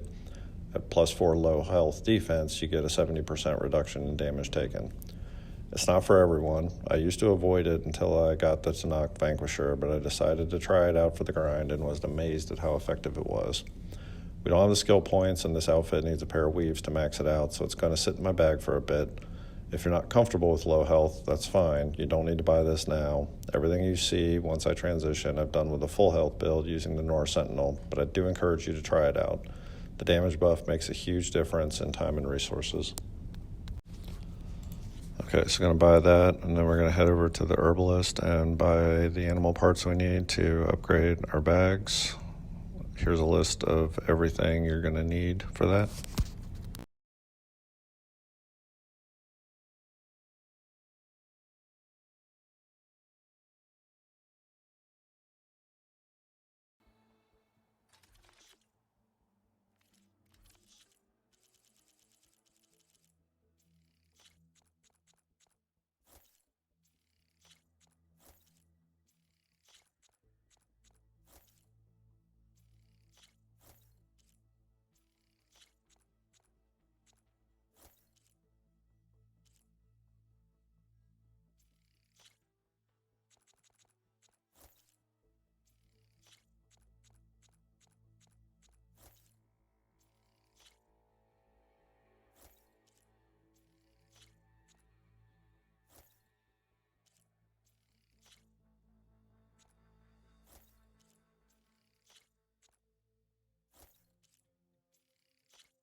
And once you're done with that, we're going to go upgrade our pouches.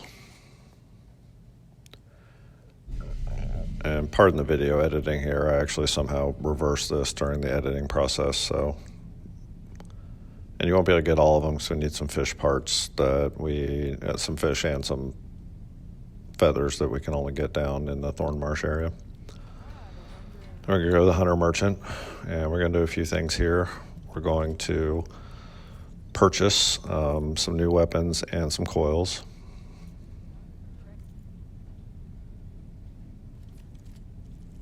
We want to buy the Plasma Bolt Blaster, and we want to buy the Siege Blast Sling. The reason we're buying the Plasma Bolt Blaster is we can upgrade that to Advanced Bolts, which gives it a lot more punch than the Hammer Burst. Buy the Stealth Weave, buy 2 more Frosts, Overdraw damage, 2 long range damage, 2 knockdown powers, and 2 critical hit chances.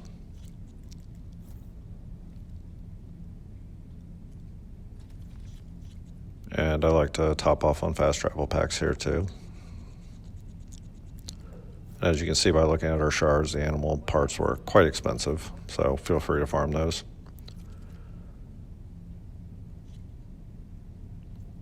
Alright, we're going to take the Piercing Sharp Shot up 1 more level.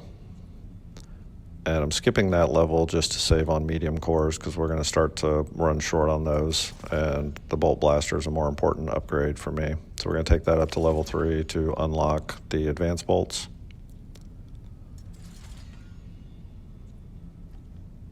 And then we're also going to take the Siege Blast Sling up a couple levels. I'm only going to go up to level 2 for right now, even though I have the parts for level 3. Again, just to save cores at this point, because I want them for the Cleaving Sharpshot Bow that we're about to get. And refill on ammo since you upgraded your pouch. Refill the stash. And I'm going to invest in some different potions, so I picked up a bunch to sell. I'm going to sell the small ones, the small health potions, which we're not going to need anymore. And I'm mostly going to roll around the rest of the game with 1 cleanse potion, 1 health potion, and the rest all stamina. So I'm going to configure that now. I accidentally picked up an extra cleanse potion, but I'm going to run back and forth a little bit and fix that. So it's sped up here, but all I'm doing is getting that set up the way I wanted it to, which is putting one of the cleanse potions back since I had too much. So I'll put that back. And I'm going to pick up 1 medium. And I'm going to run back and reconfigure my toolbar here.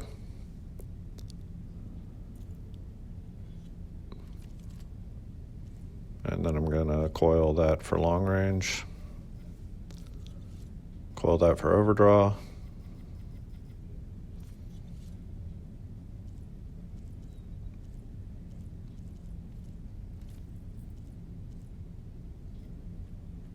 And leave that alone. All right. So with all that out of the way, we're going to pick up the Broken Sky again and just fast travel this campfire and go to the Memorial Grove. Follow all the quest markers. And then we're going to head for Stonecrest. We're going to make 1 stop on the way because we need a Claw Strider Razor Trail, an extra one.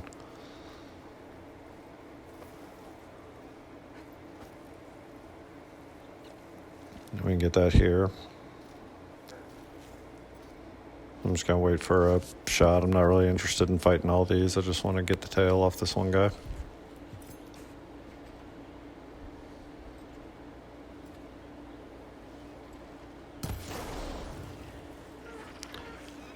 And then grab that and mount back up.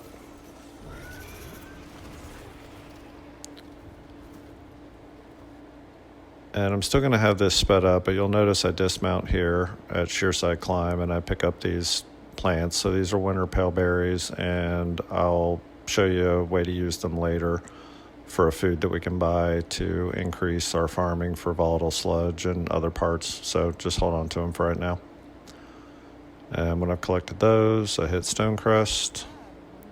And here we want to sell our knockdown sharp shot bow, which will give us a Bellow back sack webbing since it's fully upgraded. And we're going to use that to upgrade the cleaving sharp shot bow that we just picked up. So I'm going to go ahead and do that, stock up on ammo, and then we're going to talk to Katalo.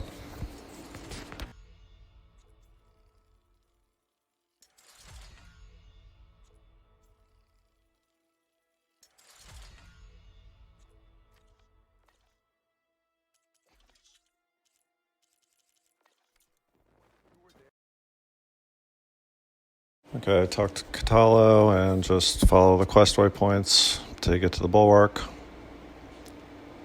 And once you get to the bulwark, you want to speak to this hunter merchant.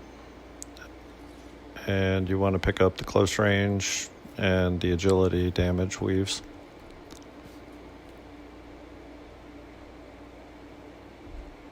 And then this is all quest stuff. She'll walk you through it.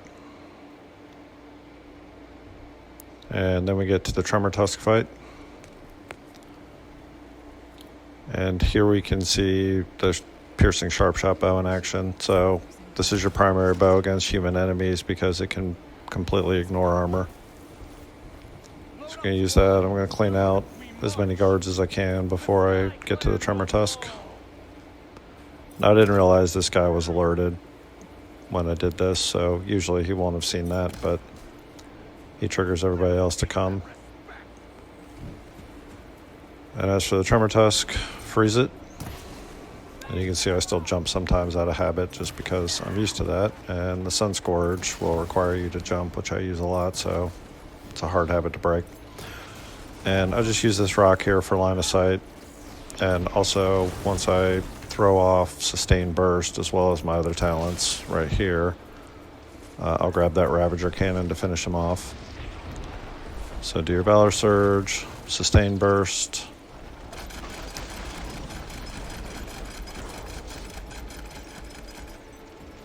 And And I'm just going to wait for my stamina to charge back up. I'm going to do a brace shot. And then Ravager Cannon. Just finish him off.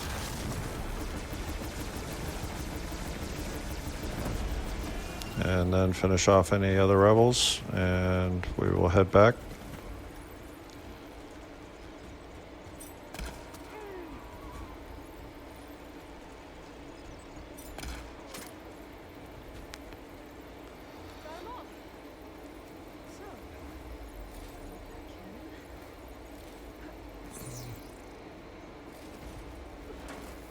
Alright, got all that, finish that up, and then we're ready to do the Kulrut.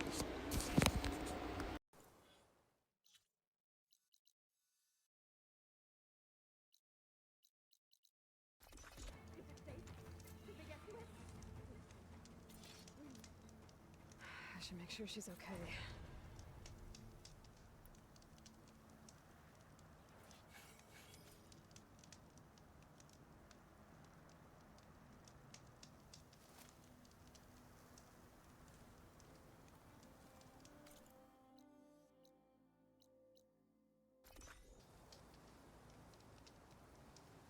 Once you get back to the Grove, just go talk to the Chief and Katalo, and we'll get the armor. I don't find much use for it personally, but it sells good and there's traps in there. And before you start, you want to make sure and reload your bolt blaster, and I'm going to load up triple shots on my hunter bow as well as my frost hunter bow. And I'm going to take a potion. And this part's going to be sped up. It's fairly straightforward. Just remember to keep the Ravagers. If you see a Ravager, prioritize that because they have cannons that can shoot you. Everything else just kind of runs around and won't touch you. So focus on Ravagers, and if there's no Ravagers on the field, shoot everything else. And then we fight the Slitherfang. So on this one, I pop my Valor Surge right away because he's fairly easy to freeze, and if you try to do it after he's frozen, he'll start moving again. So I want to be able to use Sustain Burst on him as soon as while he's in his initial frozen state, because they stop moving for a second.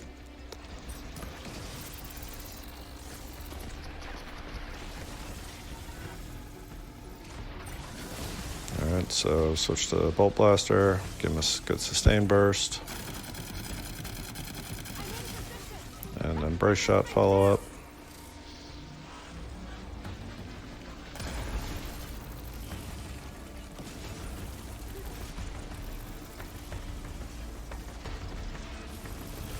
And another Brace Shot, and he's down. And then just going to speed through all this. You have to collect ether. You don't need to fight the humans here. You can just go right to the Chief and trigger the cutscene. Now once you have ether, before you go back, you want to talk to these two NPCs over here to get the quest to open the arena.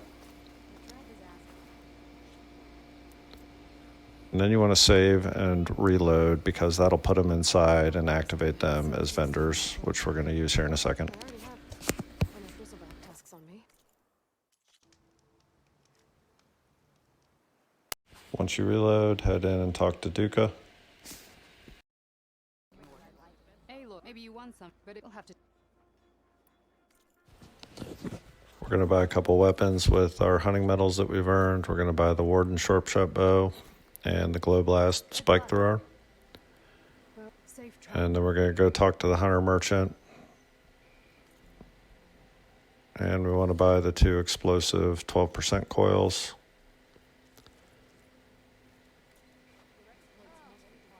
And then we're going to upgrade the Glow Blast a level, as well as the Warden Sharpshot 1 level. And then we're going to set a job for the Warden Sharpshot to upgrade it another level.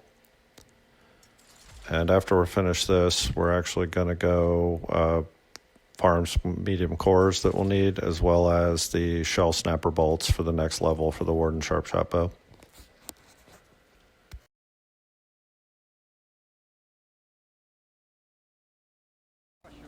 First, we're going to upgrade the Warden Sharpshot, get the upgrade parts for the Warden Sharpshot Bow.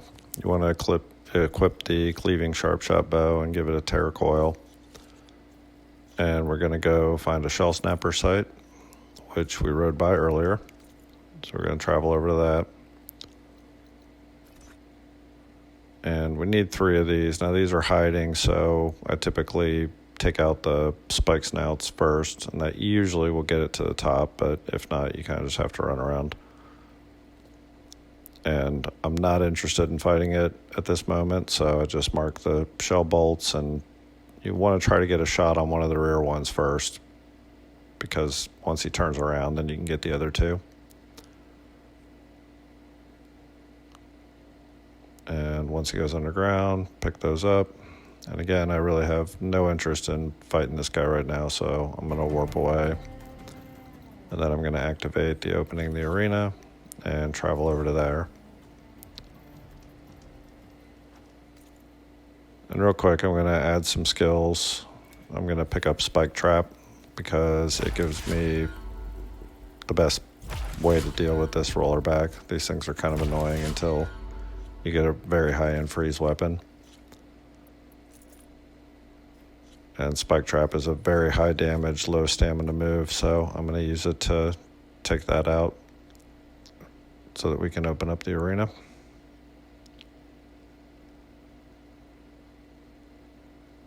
So lay 1 trap, brace shot him, and then brace shot him again.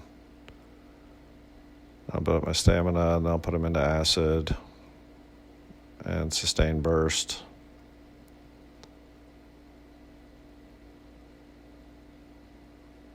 And then after that, just spike trap him till he's down. I'll usually knock him over, and then I pop an acid canister. And then from here, once he's back up, I'll throw another spike trap on him. All right, pick that up, and then head back to the arena.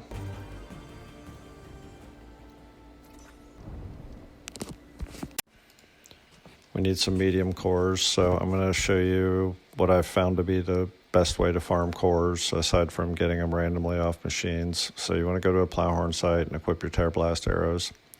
On lower difficulty, you can do this with just regular advanced hunter arrows, but on higher difficulties, you need the Tear Blast.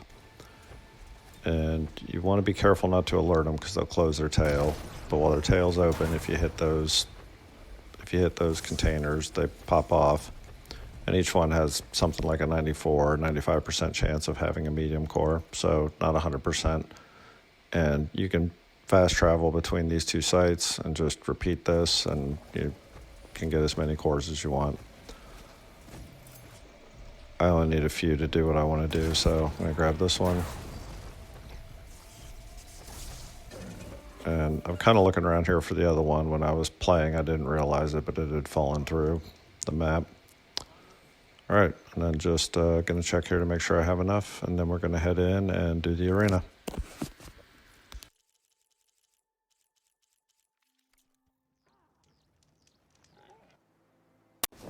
Okay, so we're going to reset our skills for a more arena-focused build.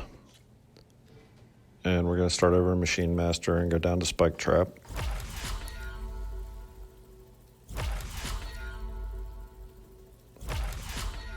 Then we're going to pick up some Infiltrator focused. The really important ones are Stealth Ranged, Brace Shot, and we want Smoke Bomb capacity because we're going to use a lot of smoke bombs.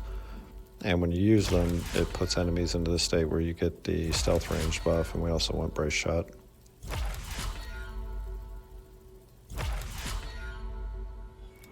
Take Potent Medicine like usual.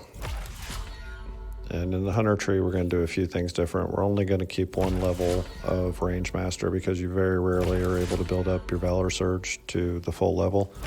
But you can get it up to level 1, which does give you a little bit of a boost. So you will see me use that occasionally, and don't forget to equip it. We're also going to skip Triple Shot because you very rarely have the time to queue it up. So we're going to go without that to save the points and put them somewhere else. And Workbench Expert's kind of a waste, but we want Sustained Burst. And then Valor Surge, and Weapon Stamina, and obviously I'm skipping both levels of Ammo Expert because ammo is free in the arena. And then we're going to go pretty deep in the Trapper tree. And primarily we want Trap Limit Plus, and we want Quick Trapper. You will see me basically use a trap-based style to complete this. And that makes a huge difference.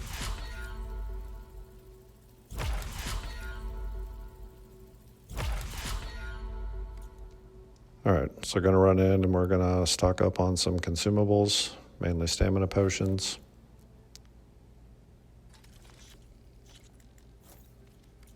Choose your moment. And we're also going to upgrade that sharp shot bow that we've been holding on to. And we're going to sell that to get a part to get the Siege Blast Sling all the way up to level 4, which will give us some very powerful advanced explosives to use. So we're going to go sell that.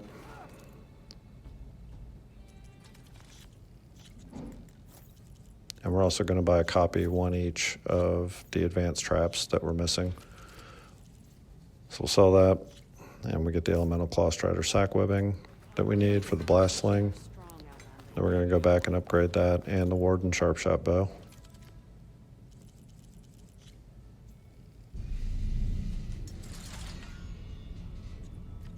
And we mainly want that upgrade because it unlocks another coil slot.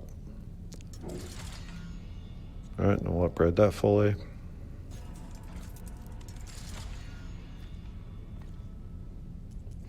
And restock on ammo.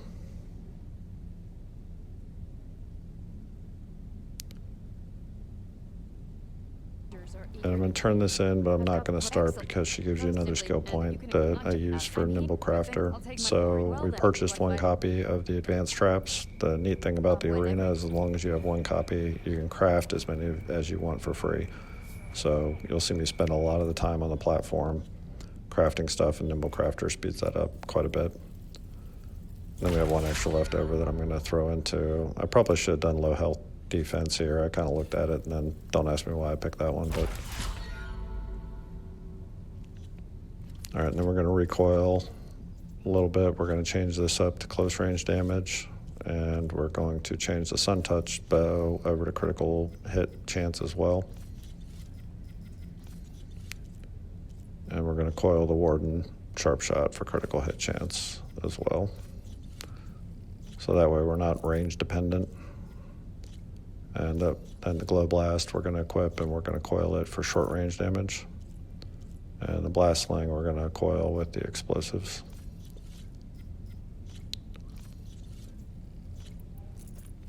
As far as outfits, you want to take off Valor Surge and put Stealth Range back on. Because again, we are going to get stealth range benefits from using smoke bombs. And then I kind of economize my quick bar here just so that I only have one set of traps, which is going to be specific to the encounter, and then a cleanse potion and a stamina potion. All right, and then we'll get started. Ready to test? Okay, going to start with pack hunters, and you'll see me pretty much use the same strategy for all the open loadout ones, which is I'll scan them to see what they're weak to. I will craft a bunch of traps that they're weak to, and then I'll just use smoke bombs, traps, bombs, and spike trap.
With those done, it's time to do rematch the first fixed loadout challenge. I left this in here just to show that it can be done, but I do recommend checking out Arctix's video on the arena challenges because he's a lot better at this than I am. But again, I did leave it in here just to show that it can be done at this level.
enemy.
Here.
By the end.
So a quick bit of commentary on this one. This challenge is actually one on my normal and New Game Plus playthroughs. I actually probably hate the worst. But doing it early, I found out if you look closely at the Tide Ripper, its plasma and shock cells are uncovered because we haven't killed any yet.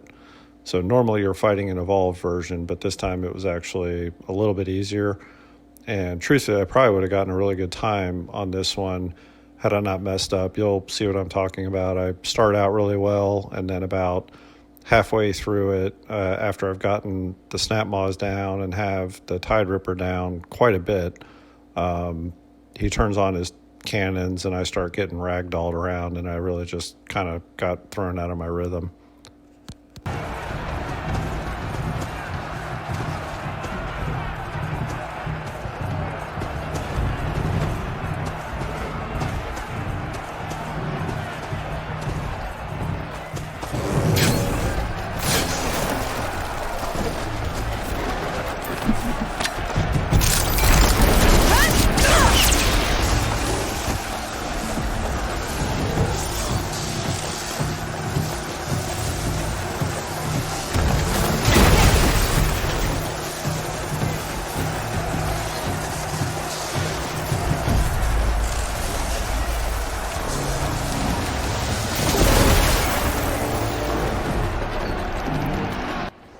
And here's where I really messed up. I killed both snap maws with really good dodge rolls, and I had blown up one of his sacks and had him in purge water.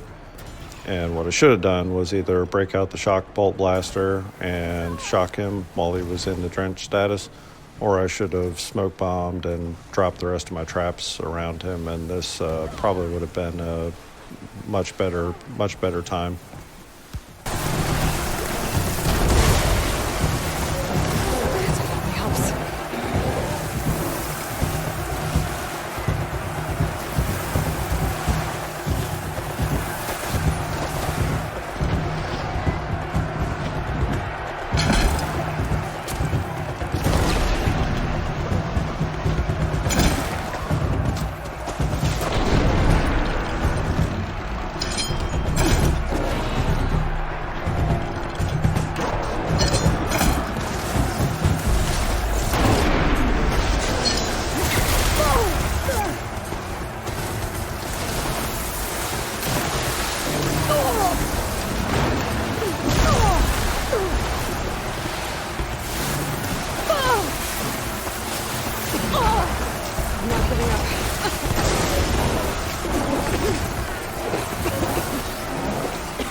You have guts, Jack.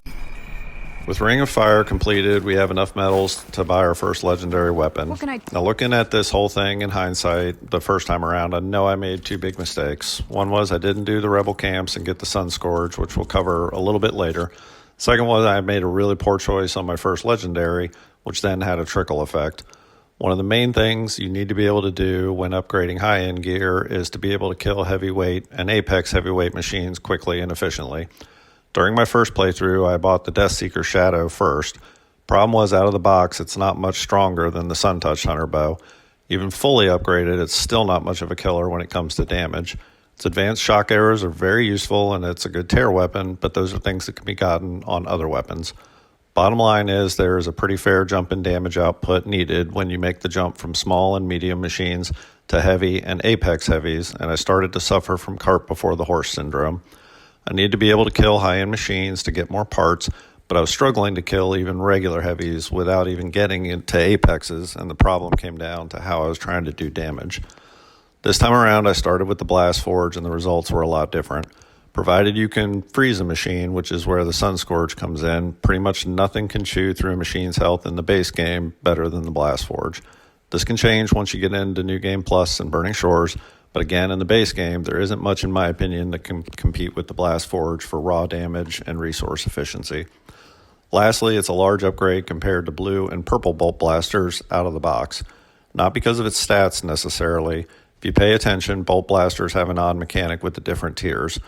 Blue bolt blaster clips have 25 bolts, purples have 35, and the Blastforge and other legendaries have 50. Now, this doesn't make much of a difference when it comes to typical use. In fact, the Blastforge is no different than a lot of legendaries in that regard, where it can be worse than a fully upgraded blue when you're just using regular shots. Where this does make a big difference, however, is when you use Sustain Burst. Since Sustain Burst, quote-unquote, empties the clip, this means that the Blastforge can potentially double the damage of even a fully upgraded blue and do 1/3 more of a fully upgraded purple. Going to cut in a clip here that illustrates this very well.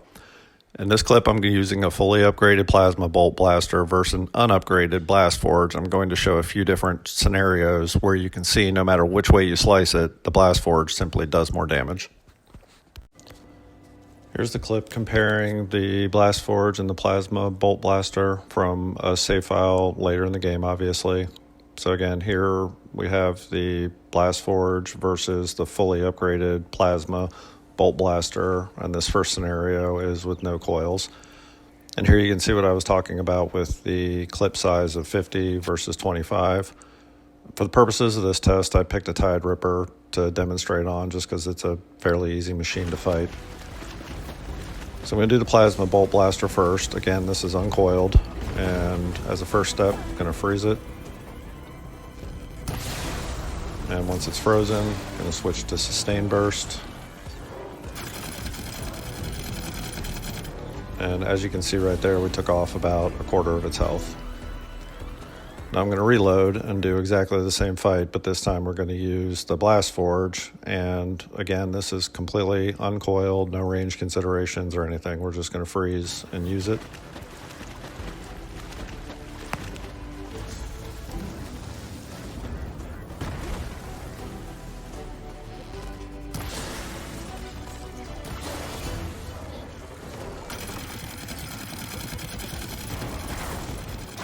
And this time, as you can see, because of the increased clip size, got it down to just a little bit under 50%. Now I'm going to reload and add some coils. And we're going to coil for long range. We're going to start with the Plasma, so we'll coil that with 2 25% long range coils.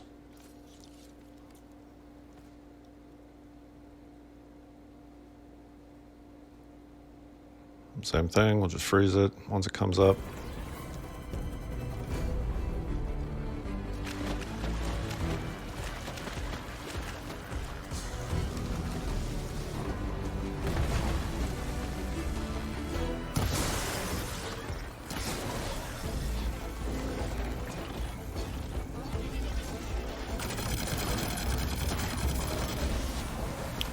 And with the coils, we got it just a little bit above 50%. And same thing, but this time the Blastforge coiled with long-range coils. It does have an extra coil slot out of the box, so we'll actually have two 25% and one 15% long-range coil here for this test.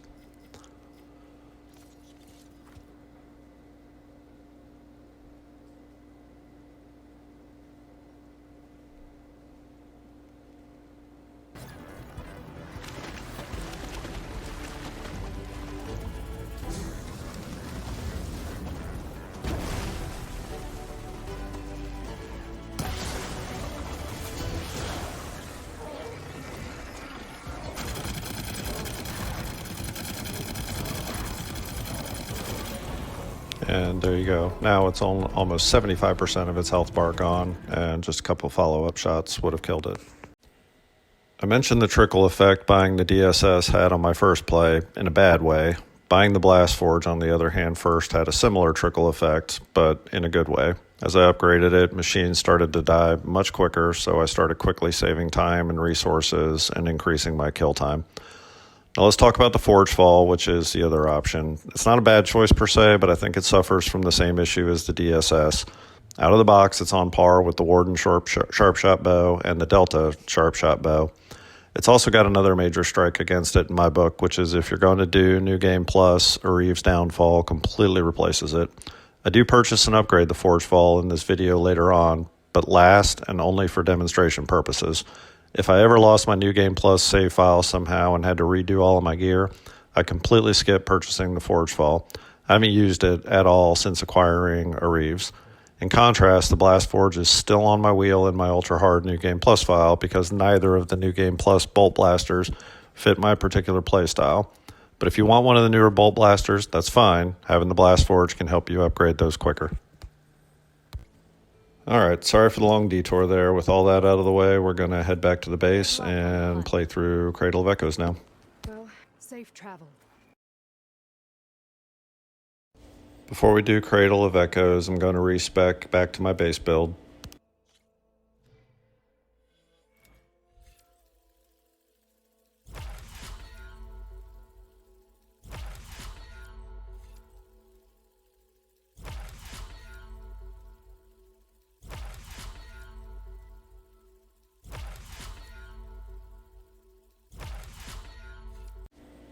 Now I'm going to spec out a brace shot and into focus shot pretty much for the rest of the game. The reason is brace shot starts to run into serious scaling issues. Braced has some interesting mechanics behind it. For starters, it only cares about the tier of your weapon and doesn't factor in ammo type. A brace shot from a purple will do more than a brace shot from a blue, irrespective of any upgrades. On similar tiers, a brace shot from Forge Fall, for example, using the basic plasma arrows will do the same damage as the advanced precision arrows. That can be good, but the drawback is if you upgrade your weapon and certain ammo types increase in damage, brace shot does not take that into account. It does take into account coil bonuses and other perk increases, but because focus shot simply tacks on 30% damage, it starts to scale better with ammo type upgrades. Second is the ammo on our current sharpshot bow isn't practical to use with brace shot since it uses 3 arrows per volley. The advanced and knockdown arrows on the Warden Sharpshot Bow are just way too expensive resource-wise to be popping off 3 of them at a time. Lastly, braced is a stamina hog compared to focus shot. I had a hard time finding the exact stamina cost for abilities, but it feels like you can shoot off double the amount of focus shots versus brace shots. Short version, it's very powerful early, but it really starts to lag once you get to high-end bows and ammo.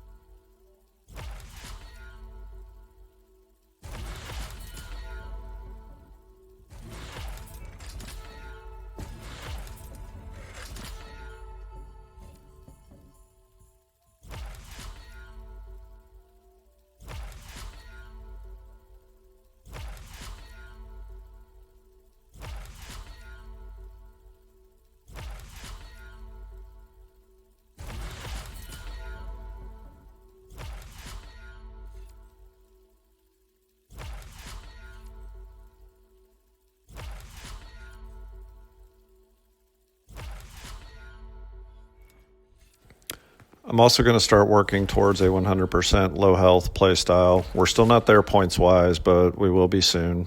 You might wonder why I don't pick up Spike Trap after using it so much in the last section, and the reason is because ammo for advanced spikes is just ridiculous.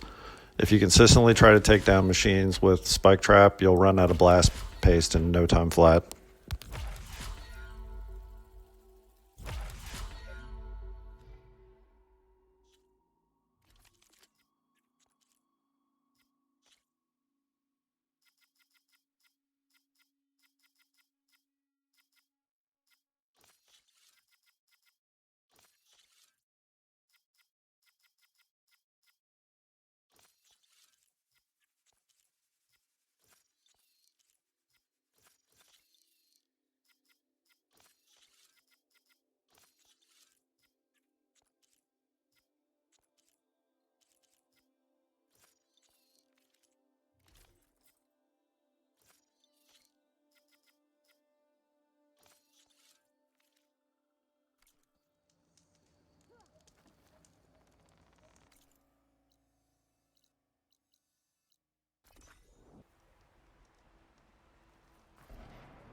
Now we're going to finish Cradle of Echoes. Mostly dialogue here, but one thing I do want to call out is to stop and get the resource cache from your companions. To the southwest. Then go talk to Gaia, and just going to speed through all this until we get to the Spectre fight.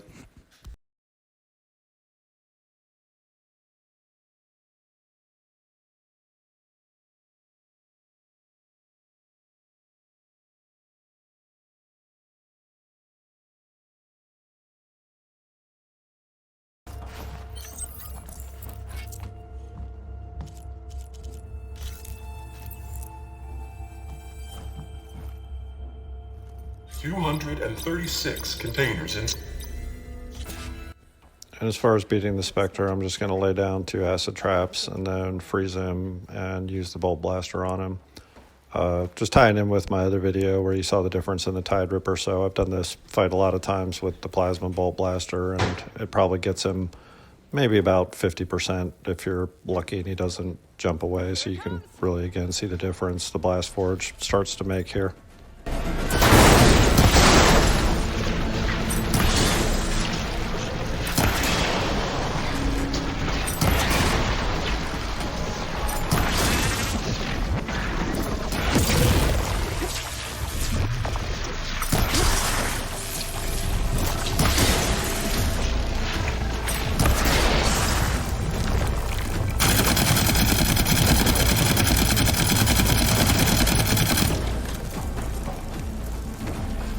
There. Are you okay, Aloy? Yeah, I'm heading up top. Stay down here with the clone for now. Aaron, I'm here. And then second Spectre, same basic approach, although I do pop my Valor Surge, pretty much just for fun. But once you do that, break his shield. Usually I can shoot through that shield. I'm not sure exactly what happened here, but anyway, freeze him and then put the Bolt Blaster on him again.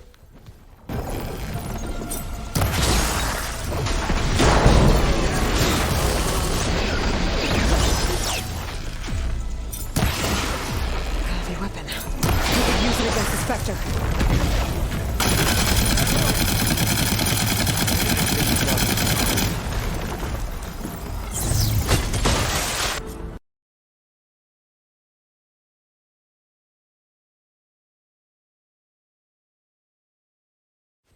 Once you're finished all the dialogue, just do note that there's another resource cache that you can get, so don't forget to pick that up. And then we're going to start the Talana quest, which is called Need to Know.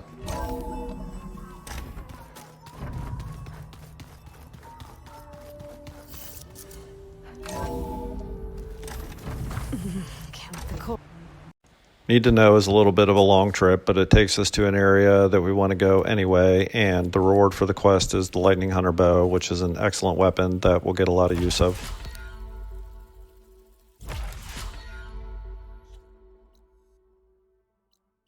Activate the quest on your map and travel there, and we're going to talk to Talana.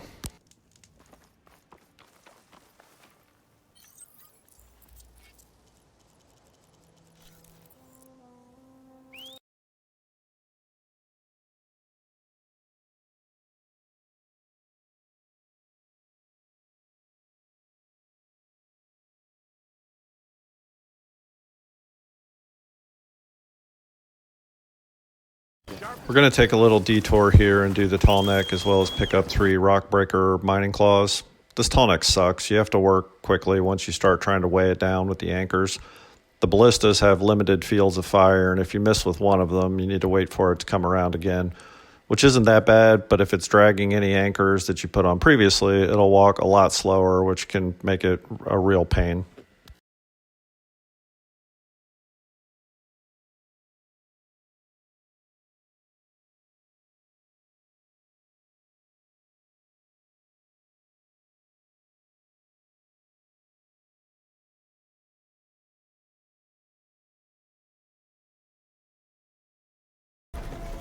Okay, with that done, we're going to go down to this rockbreaker site and pick up some rockbreaker claws.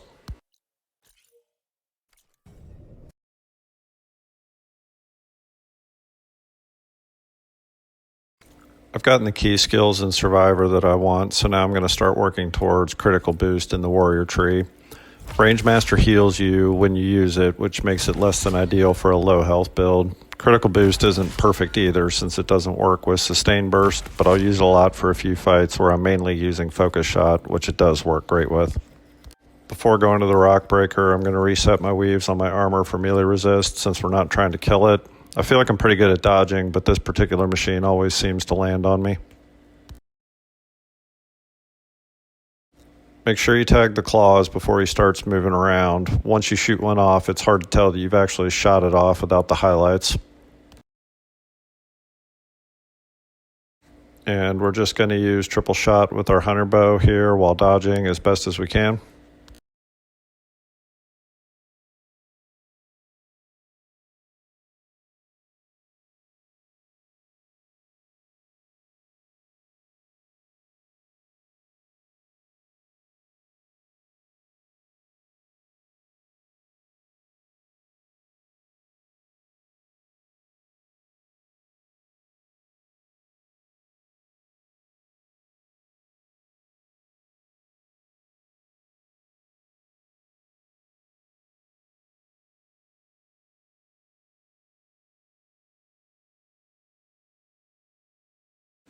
We only need 3 of these, so once I get the third one off, I just smoke bomb and fast travel away.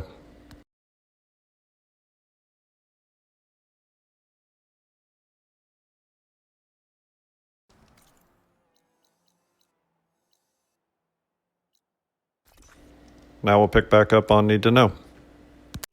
Going to reset my outfit weaves back to normal here.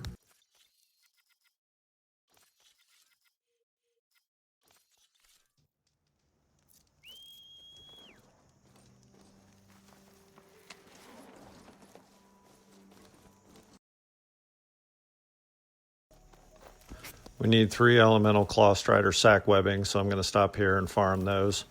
These things can be really difficult, so I'm going to use my Valor Surge here, and remember that you have to avoid breaking their chest piece to get the sack webbing.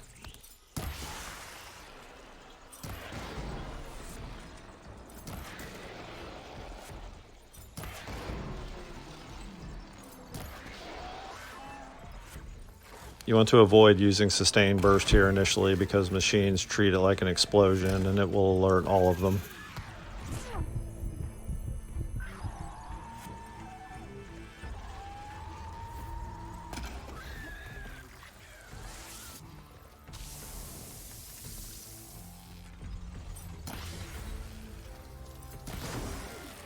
One of the hardest things with these machines is learning to hold your dodge. Their bombs and the acid cloud have a little bit of tracking, and the cloud projectile in particular can one-shot you. You have to wait to dodge until they're actually in the air.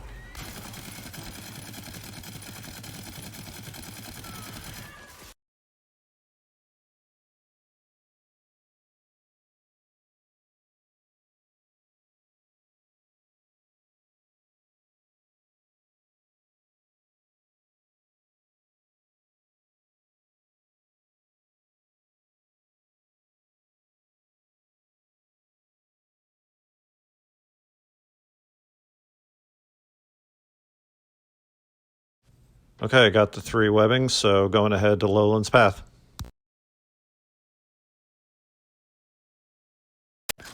We need 3 Stalker stealth generators from this site near Lowland's Path.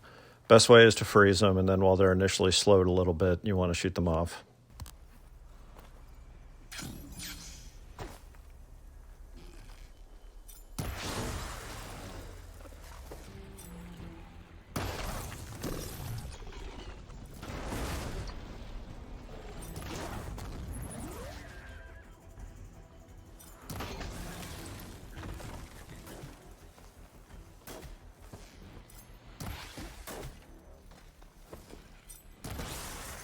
Chill to the core.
Okay, once you loot everything, going to mount up, and you want to continue towards the quest marker for Need to Know.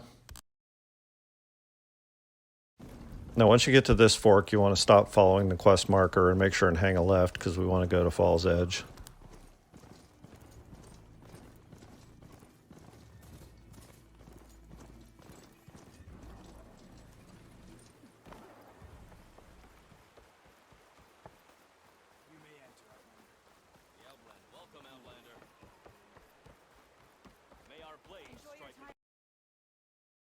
Refill on ammo and from your stash while you're here, and then we need to stop real quick for a green shine cluster.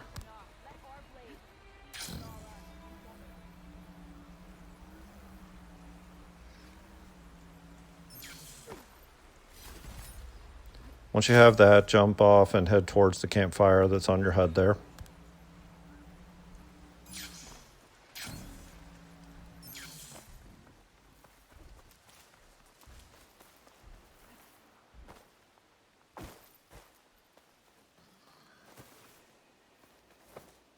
Make sure and make a manual save here. This next part can get a little weird sometimes, and it's good to have a manual save to fall back on.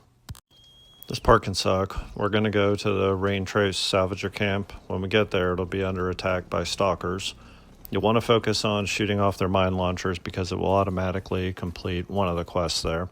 If you don't complete it, you want to reload from the manual save because otherwise it'll send you off across the map, and they'll be in a much more difficult to access location. Second way it can be difficult is that there are sometimes a pack of roaming clamorjaws that will add to the fight, and if I get enough of them, I'll just reload.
got all the mine launchers and no clamorjaws, so gather those up and turn them in. You get a Stormbird cannon for that, which we need for an upgrade.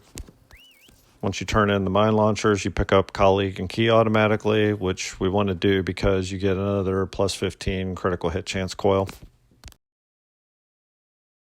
Going to stop here at this behemoth site because we need 3 behemoth force loaders for upgrades. Just going to shoot those off and then run.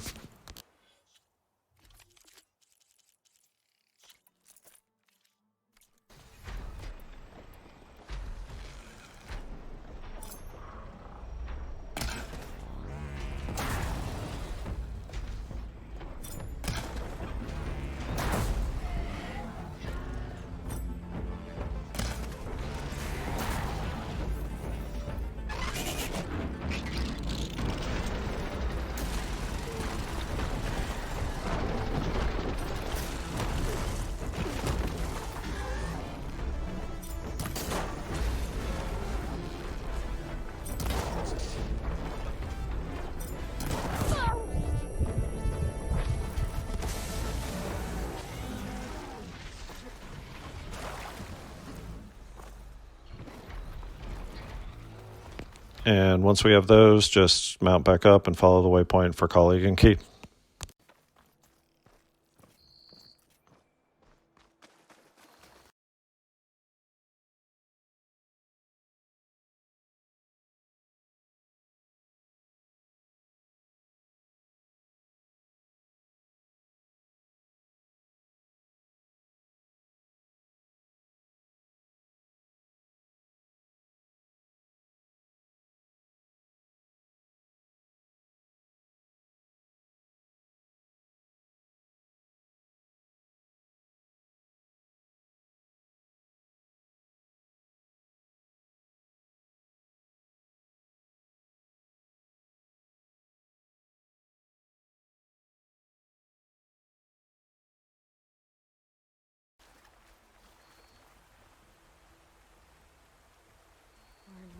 There will be 3 clamor jaws here. You can take out the first one as fast as you want with any means possible, not worry about it. The other 2, you want to shock them and shoot off their tails.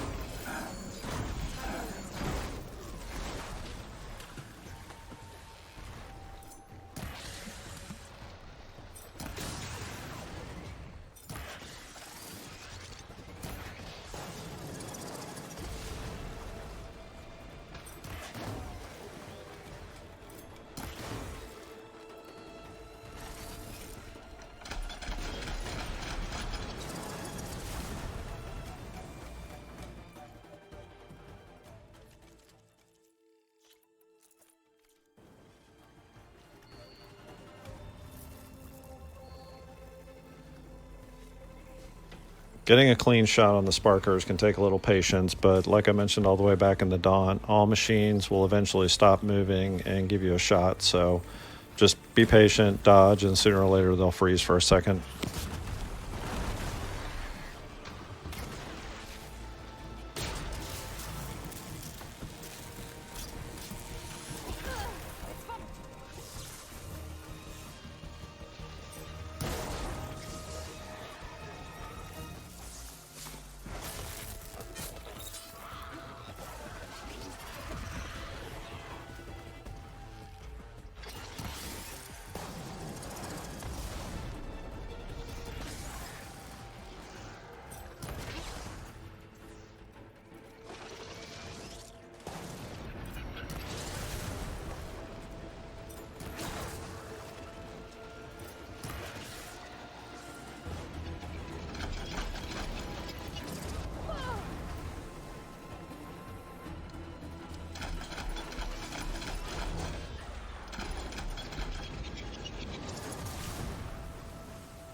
Very important when you find the key. Don't fast travel until the quest actually updates. I've done that a few times out of habit, and if you do, for some reason, it won't give you credit, and you'll have to come back.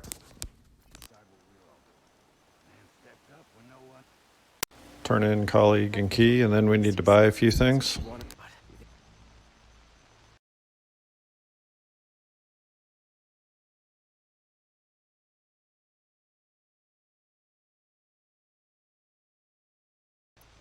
You need parts? I got them. You want to sell? I'll take them.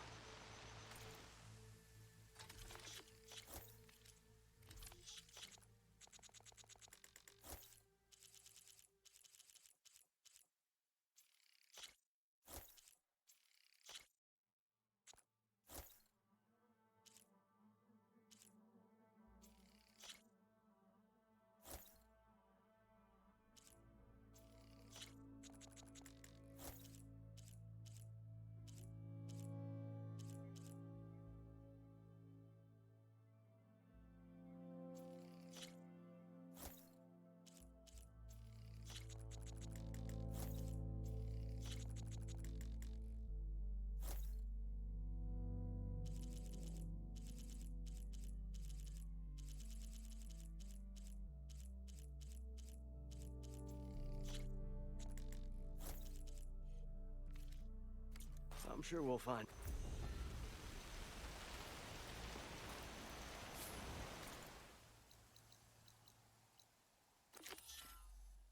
Then fast travel to this site and reactivate Need to Know and just follow the markers to Thornmarsh.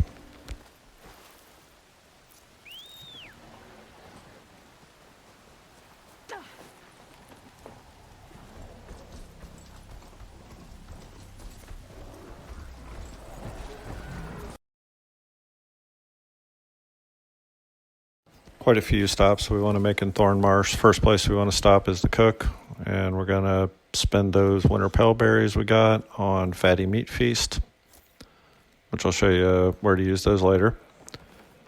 And then we want to stop by the herbalist and buy all the pieces that we need to finish upgrading our bags.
Let none doubt the strength of the Outlander's blade. Honor and strength. Outlander. Then we want to visit the hunter merchant, and I'm going to sell quite a bit of stuff here.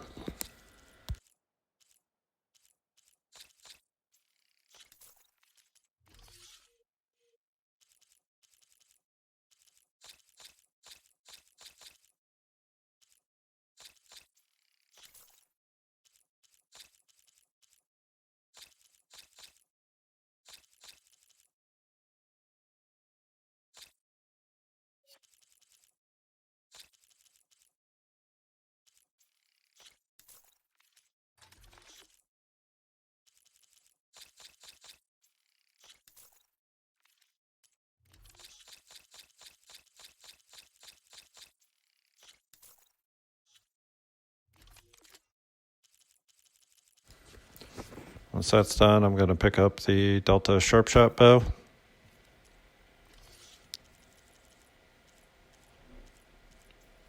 And then the overdraw damage 15, 2 long range 25s, the knockdown power 15. And then I'm going to buy 1 copy each of all the elite traps so that I can craft them. Hit the workbench and upgrade your pouches.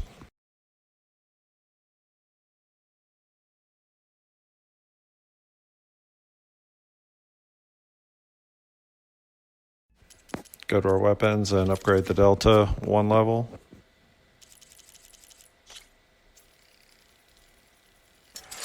And we're finally going to start getting some use out of low health in the Skirmisher. So you should have enough parts to upgrade this to level 3, which will unlock its second weave slot, as well as give it a some pretty decent stats.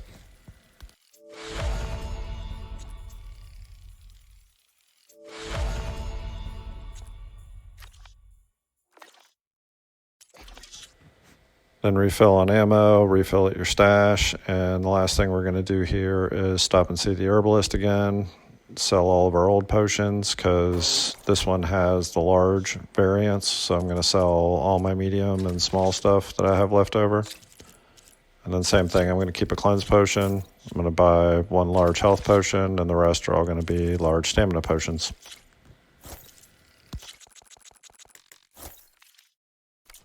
Keep it for the right moment.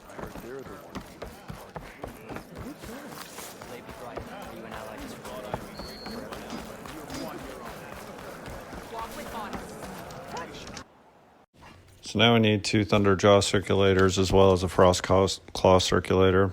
So I'm going to recoil everything with the new upgraded coils that we bought. And then I'm also going to, again, fully switch into low health play from here on out. So I'm going to reweave the Skirmisher.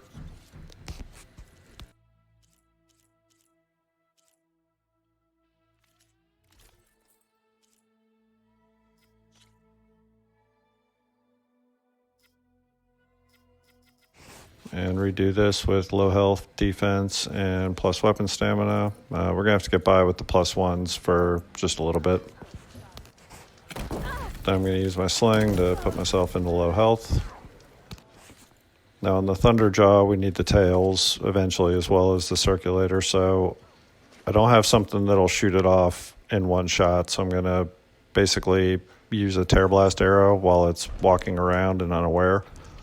And then I'm going to get to a better spot where I can take it off permanently. So from that side, once you hit it, then you want to run all the way up here and around to a patch of grass I'm going to show you.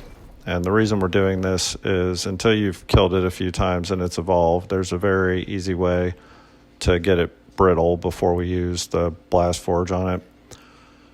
So it's going to come around and you'll see that it's got chill water canisters that are open on its underside, and we're going to hit that, and then very quickly we're going to shoot the tail off, and then by that time it should be brittle, and then we're going to unload on it.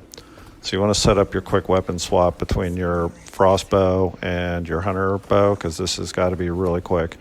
So hit that, immediately switch, and then zoom on the tail. So we get that off, and then you want to get to range. Then you want to use the sustain burst, and we're not quite. The Blastforge isn't quite going to finish him off just yet. Thunderjaws actually seem to have gotten a pretty tanky buff with hit points, so you have to drop a smoke bomb and reload and give him 1 more to get him down.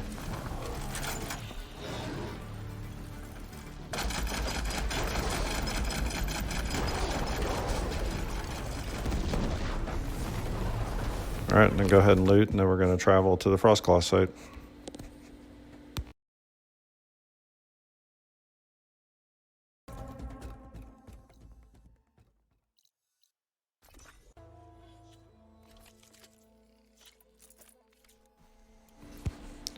Okay, so we're at the Frostclaw site. Now, the first time you get one, it's pretty easy. You can just hit the shoulder sacks, which will put it into brittle for you to make it easier. And the circulator is only a 50% drop. So we don't get it on this one, which means I'll have to travel away and come back. And then at that point, they will have evolved and they'll have shoulder armor plates over these that makes it a lot harder shot.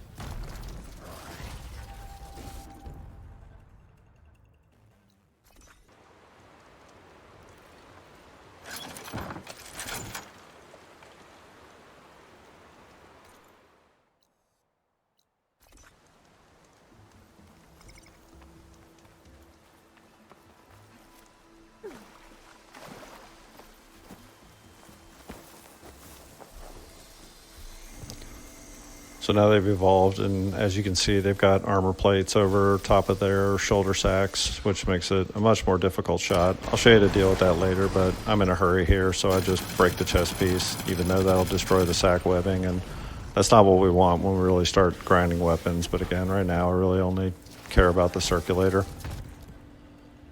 Okay, so I got the circulator that time. Just going to double check it in my inventory. All right, and going to go back and hit the Thunderjaw sight again, and I'm going to do the same exact thing I did the first time, which is just once I go in, I'm going to hit him with a Terror Arrow on the back. And I missed him there, so I'm going to have to hang out here for a minute while he circles back around. But once I tag him with the Terror Blast Arrow, then I'm just going to do that large circle again, go back to the patch of grass, and wait there for him so I can pop the chill water canisters.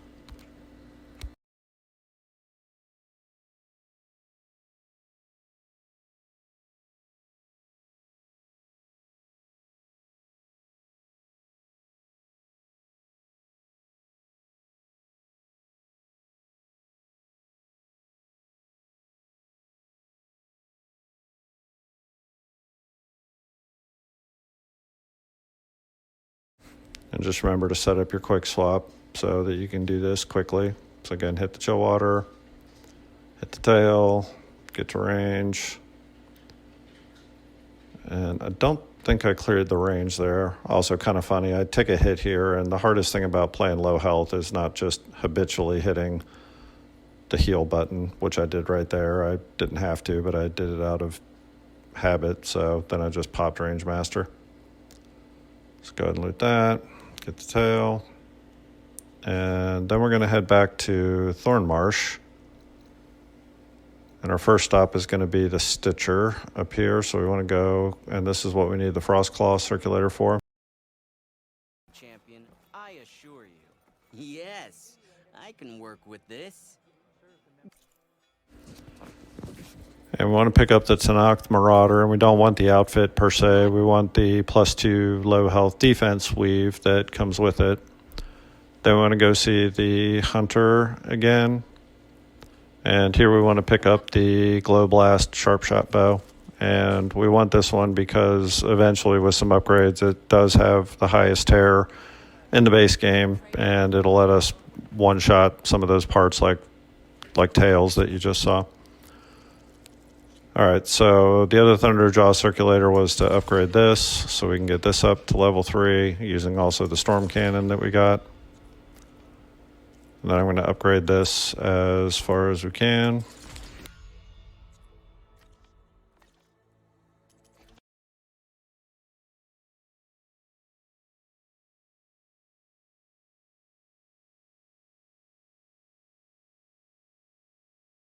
We're going to go finish the diving mask portion of Sea of Sands because both the Marauder and the Glow Blast Bow require green shine clusters, which are in very deep water that we can't get to without the mask. Going to recoil and switch to the Delta real quick and then go on to the quest waypoint.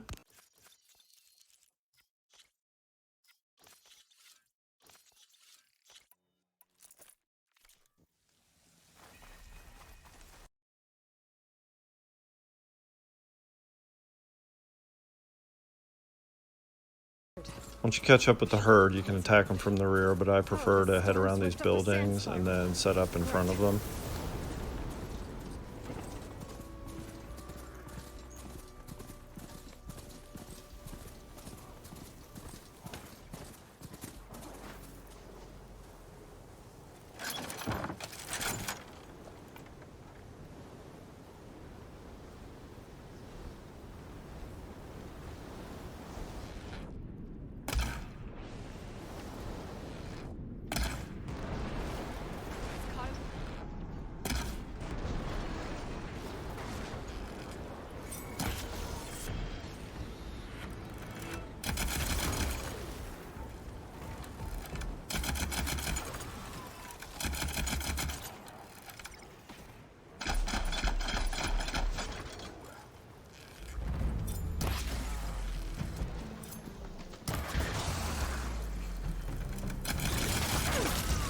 And once they're down, loot the long leg and the Bellow back to complete the quest. Machines has an intact membrane.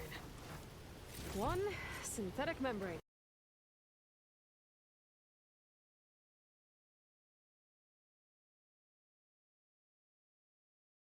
At the workbench, you want to craft a diving mask, and then we're going to upgrade and set a job for the Marauder so that the map will show green shine.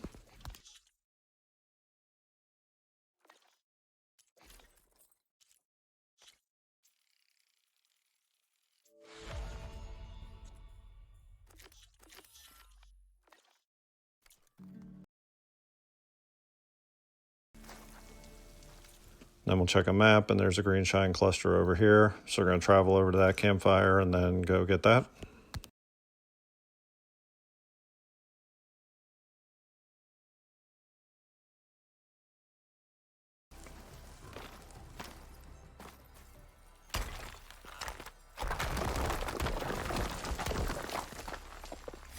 Don't green shine too often.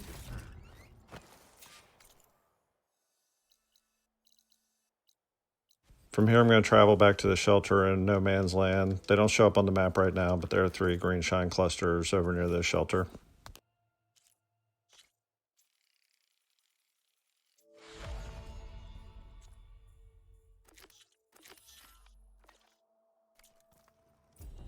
Once you're here, just follow the markers for both. They will always be right on top of where the map marker says they will be.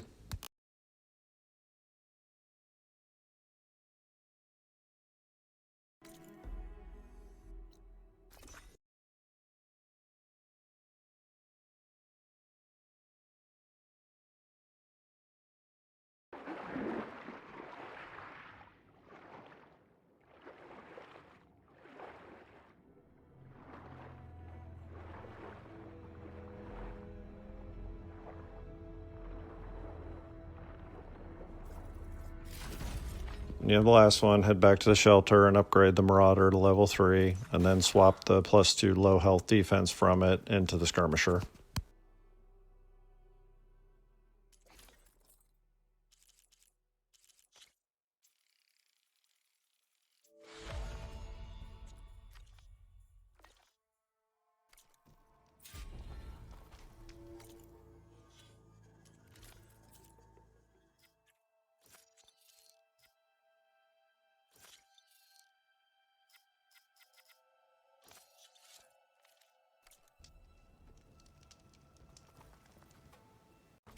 Then we're just going to quickly do the same thing for the Glow Blast Sharp Shot Bow, which also needs green shine. So just set jobs for it, follow the map markers, and return to workbenches when you need an upgrade.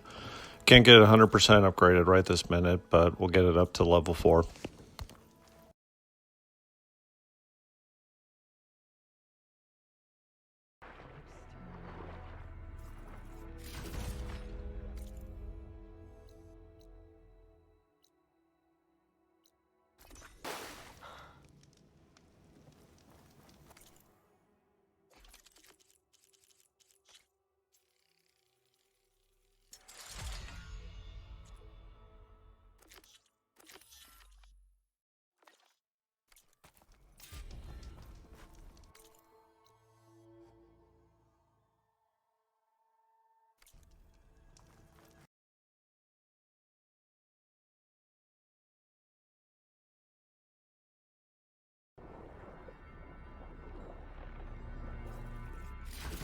So if you do.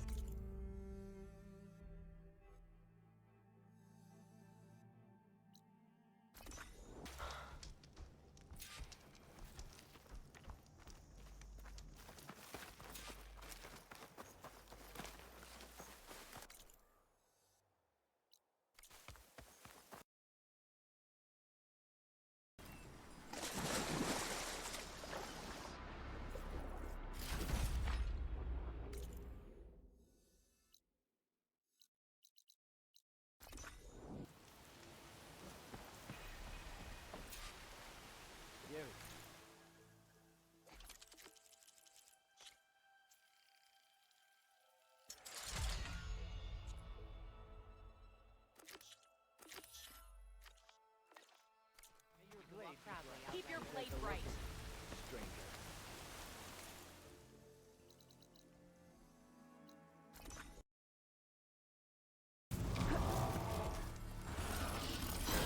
screen channel.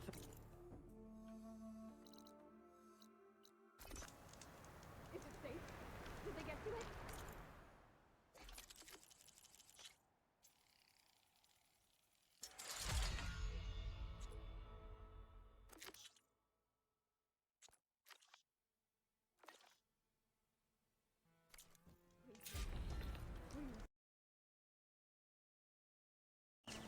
So with all that out of the way, it's time to actually complete Need to Know. I'm just going to double check my coils and make a few small adjustments, particularly move the component tears off onto the Glow Blast Sharp Shot bow, and then I'm also going to assign my skill points that I've gotten to build out critical boost.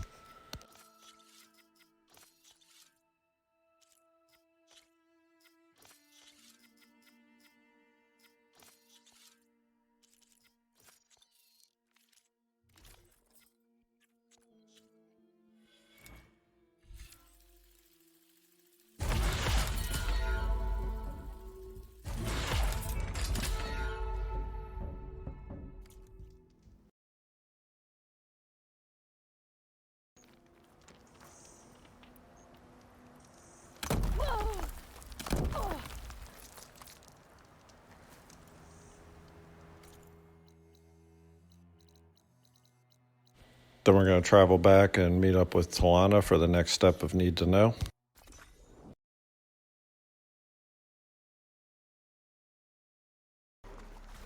And you want to do your best with this Fireclaw not to break the chest piece, because it'll give you a Fireclaw sack webbing that you want to hold on to, which will save you having to kill another one later on, because that's a very common upgrade part for legendaries.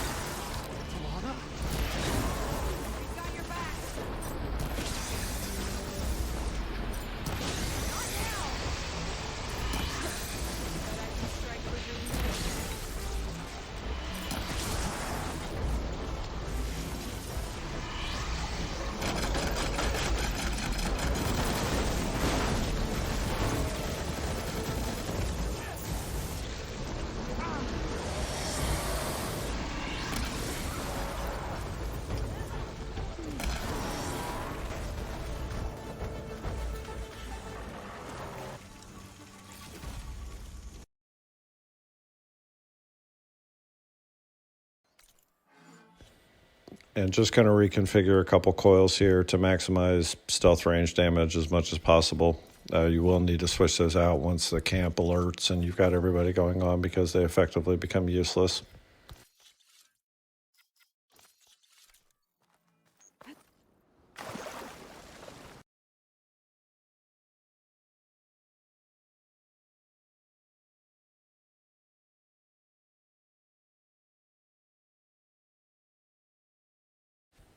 And once you get in, you want to loop around the back, and then you got to take out a couple of patrolling guards as well as the heavy gunner. As long as somebody's not wearing a helmet, you can go ahead and just shoot their head with a regular arrow. But if they're wearing a helmet, you want to focus on body shots and with the strike-through arrows.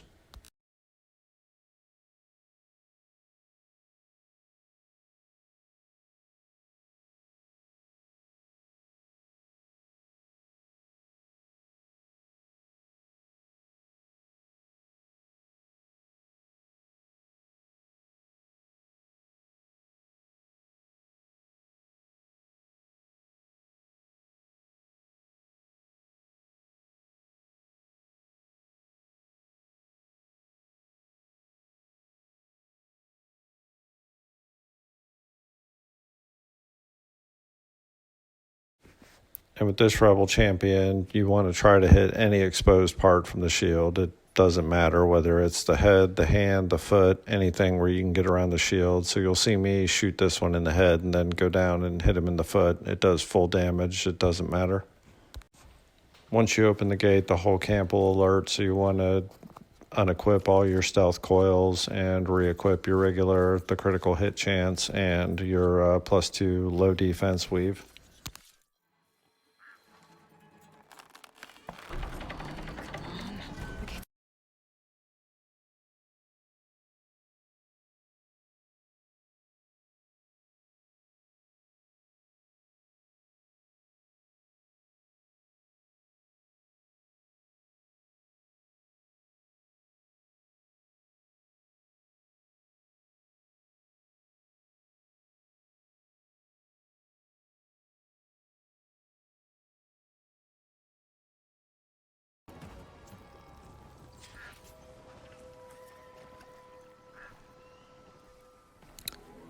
Then you'll fight a Tide Ripper, just freeze it, and then use the Blastforge on it.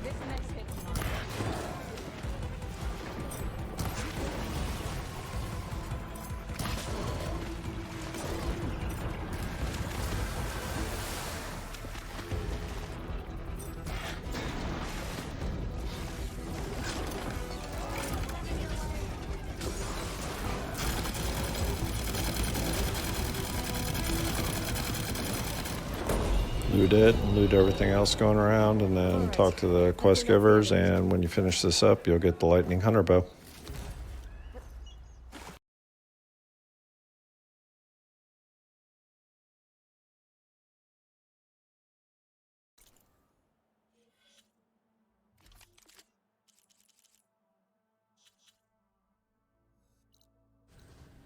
There's some green shine deposits around that I'm going to pick up so that we can finish up the Glow Blast Sharp Shot Bow. Maybe I should check.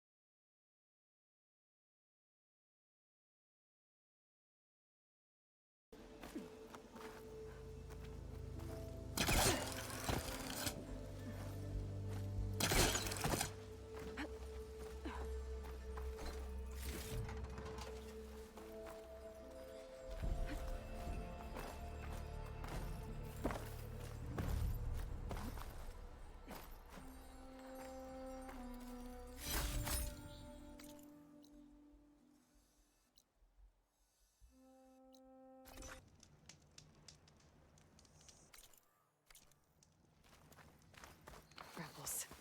I need to get rid of their leader. Maybe then the rest will retreat. Get out there and look.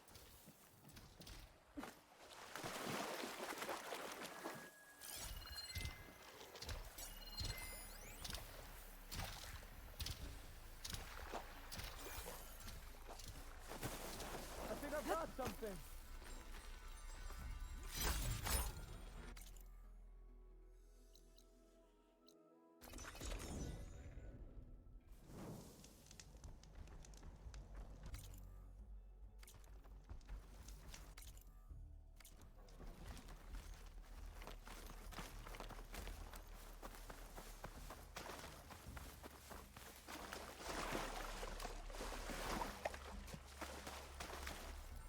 Maybe I can trade this green.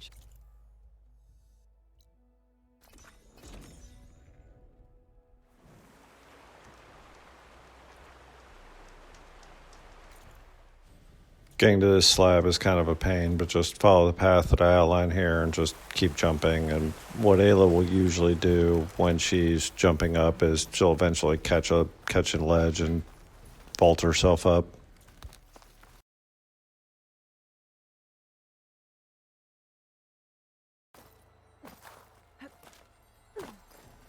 All right, and that wraps up Need to Know, and the next thing we're going to do is we're going to do all the rebel camps.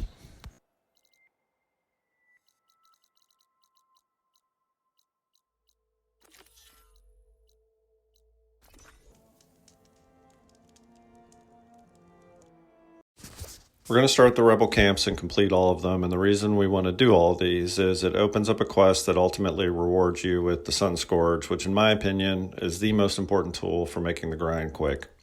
If you told me I could only have one legendary from the base game, I would pick the Sun Scourge. Fully upgraded and coiled, it can freeze pretty much anything, which basically makes all of your other impact weapons twice as effective. As of this writing, the only thing I've found that it can't freeze is Frost Claws. Important to note, that includes machines that the focus might tell you are strong against freeze. Lots of people talk about the Nora Seeker, which I already passed by. It's not bad, but it's significantly weaker than the Sun Scourge, no matter how you compare them. And the rebel camps aren't that hard, provided you're geared correctly. So we can get it fairly close to when we would get the Seeker and need to go through any kind of upgrades for either. Going to finish up and equip Critical Boost. Just a reminder, if you are not playing low health, then you just want to stick with Range Master. I'm also going to start working towards Defy Death, which is a new Valor Surge from the Burning Shores. Now, if you don't have Burning Shores, obviously ignore those points. If you're playing the base game and you don't have it, whenever you see me use it, just use Range Master instead. Also, of course, it's completely useless if you're not doing a low health playstyle.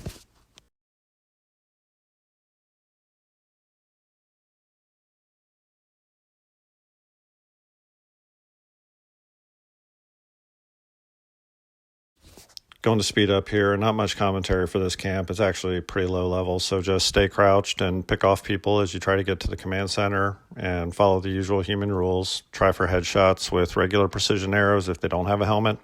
If they have a helmet or you're in a furball kind of fight, then just use the strike through arrows.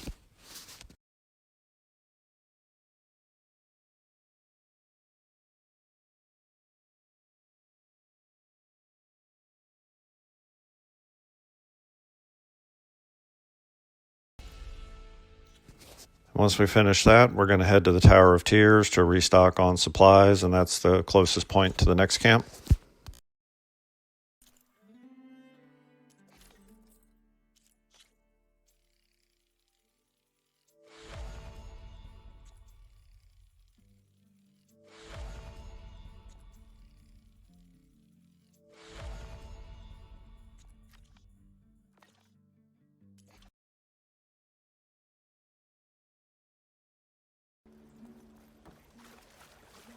It's really important not to run out of piercing spikes for the strike-through ammo, so I'm going to talk to Abadund and buy a stack before we head to the next camp.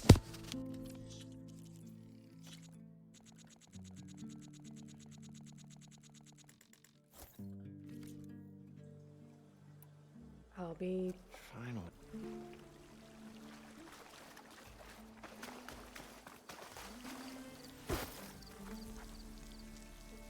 The next rebel camp is Devil's Grasp, which is in the southwest corner of the Still Sands, so mount up and ride in that direction. When you get there, you want to park your mount a little bit away in this stand of trees, otherwise there is a patrolling claw strider that might kill it while you're in the camp. Enter through this gate. As long as you stay low and use slides, you won't alert anyone.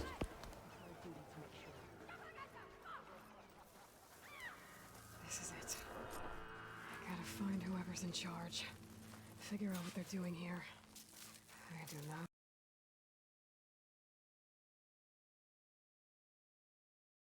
You need to destroy this machine and then find the command center. Be really careful of the Rebel Conqueror that's up on the platform. They're incredibly difficult to handle if they get alerted and moving around.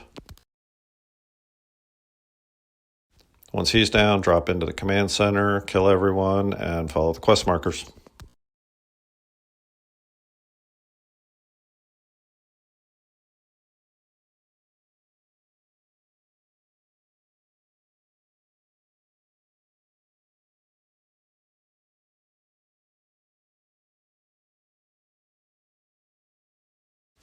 Now we're going to exit the camp and drop directly into the back of the next camp, which is called Fenrise in the Rain Trace, but going to show you a way to climb the mountains on this side of the map to get into it from the other side.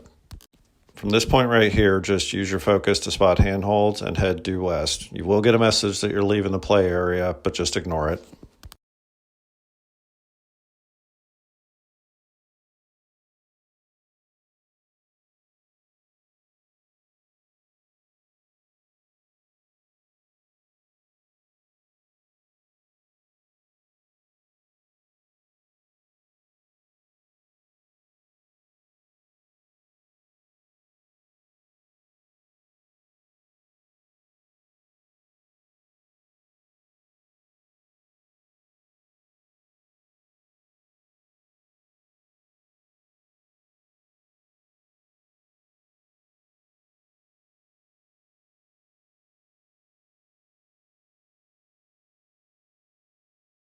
And from here, we can just drop right into the command center.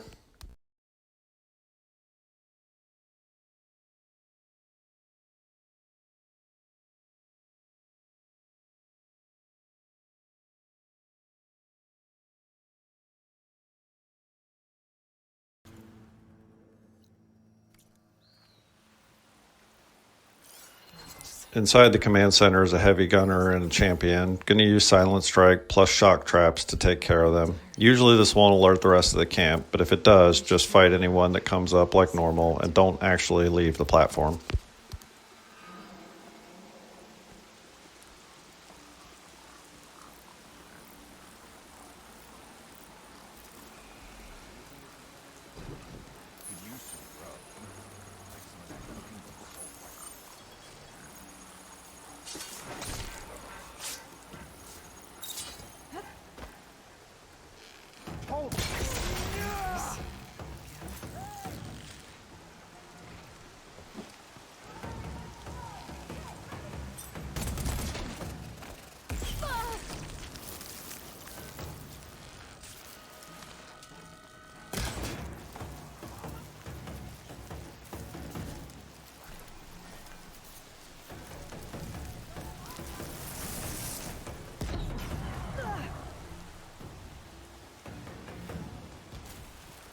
There's a few audio recordings and prompts we got to get through. Just follow those.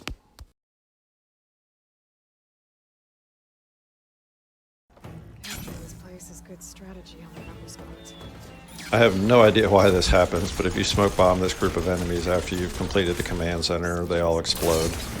Once you pass that, finish up Fenrise by going out to the gates and talking to the squad leader. That sounds like trouble. I better see what's going on.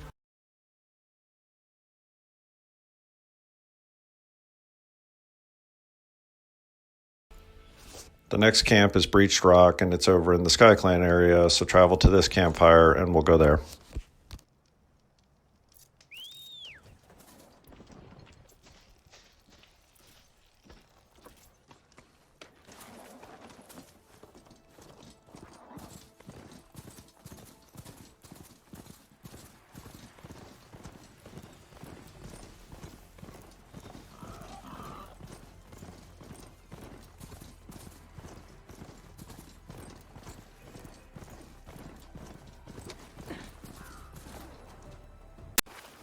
Breached Rock is pretty straightforward. Like other camps, you don't need to take out everyone. I'll show you the approach I use, and the only two people you have to kill are the camp commander, who's in a bunker, and a roaming champion who has the key to the bunker.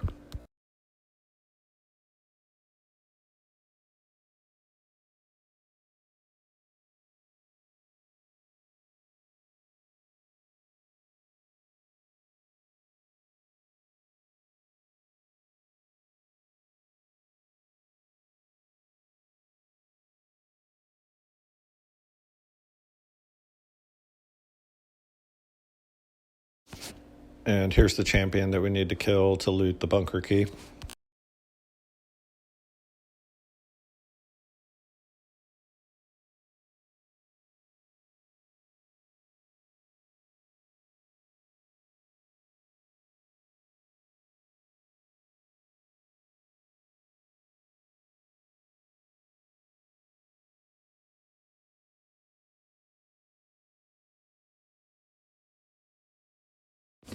Then once you're in the base, the bunker is underneath this little overhang right here that you can just glide down to.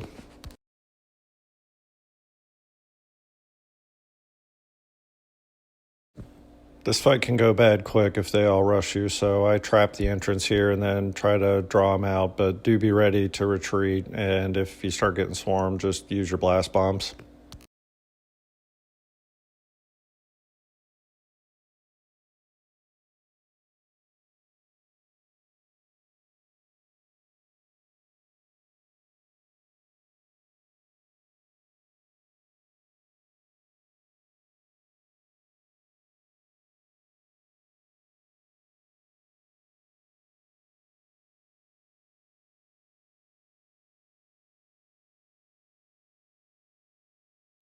Really long dialogue scene here, so just follow it and watch for patrols coming in.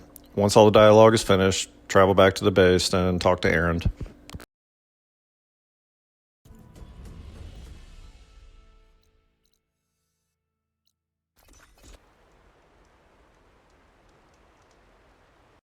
Going to spend some of these accumulated skill points now.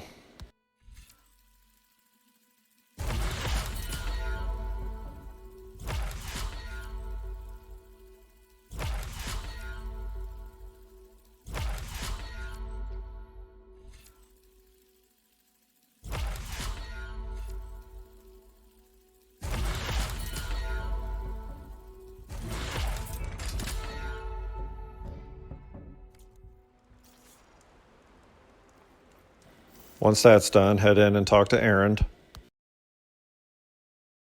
Follow the Sons of Prometheus dialogue prompt, and this will then mark the last one, First Forge, on your map. They definitely. I was bet folk enough, but there was one. Not. Did. Oh, you remember? Oh, she was first, but when her. But I'm not gonna. Sarah, I need to. Of course. All right. I have to get. Don't go. Head outside to the campfire and activate the First Forge quest, then travel back to the Breached Rock camp and follow the quest marker from there on your mount.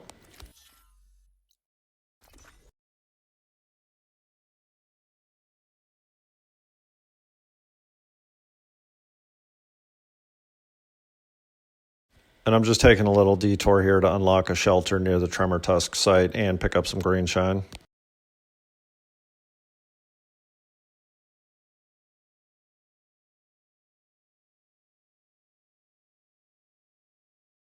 When you get to Cliff Watch, refill your ammo and stock up on piercing spikes again. Once you enter First Forge, you're locked into it, and this one does require you to kill everyone.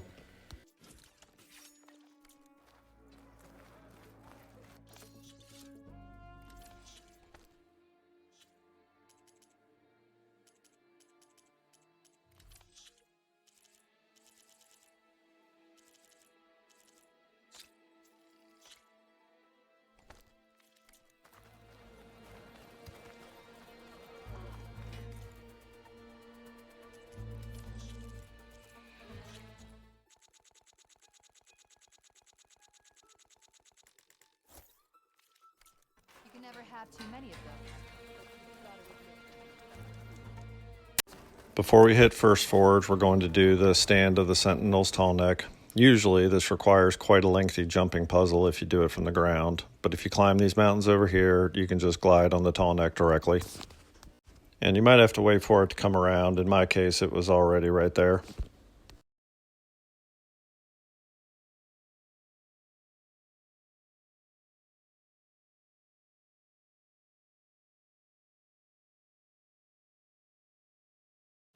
Lastly, you want to make sure and activate this campfire here in our heads-up display because we'll need it later. Summon our mount and follow the waypoint marker.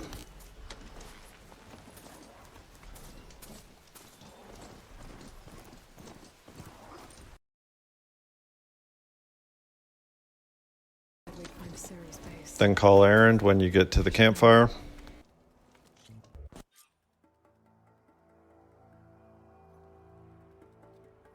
We need to find a Sarah and shut this place down.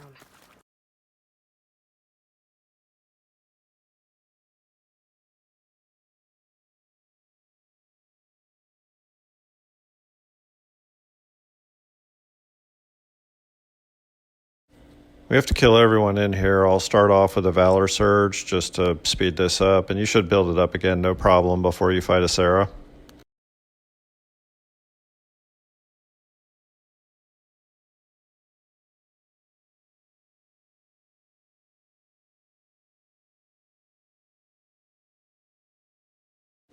I hardly ever get people lined up for strike-through arrows, but it actually happened quite a few times this run.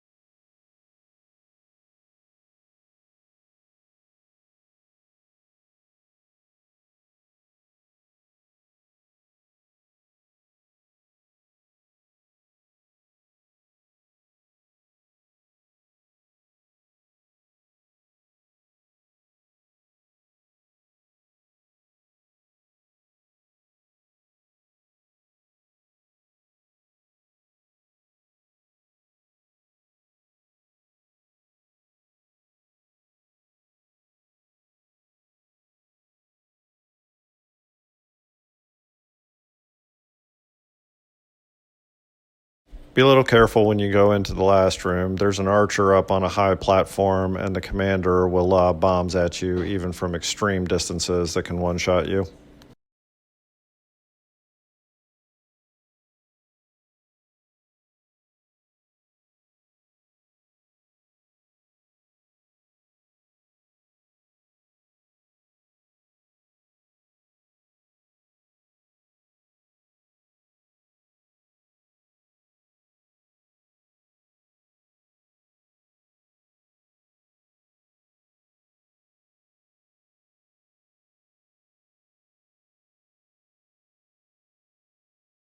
Once the last one is down, head to the back of the base.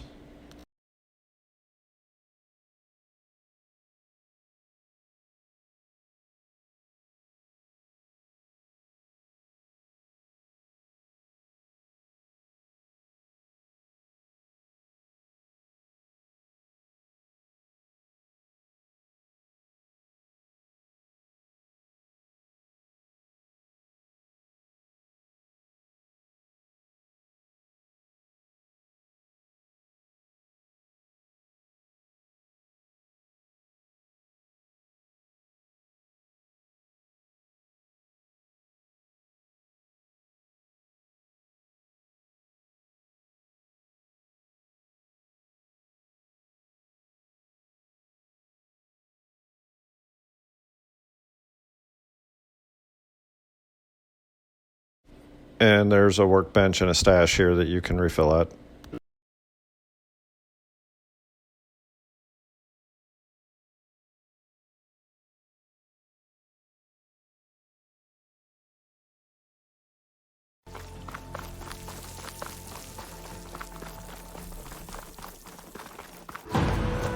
You can try to take out a Sarah first if you want. I prefer to take out the Claw Striders while using these rocks for line of sight. Machine's got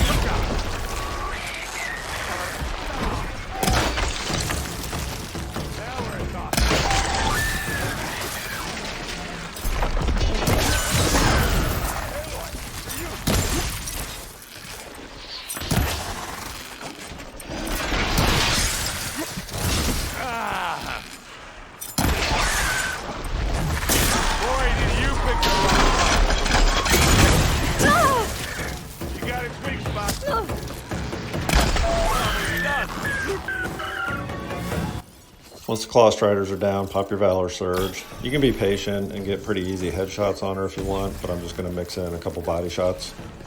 Watch yourself, Aloy!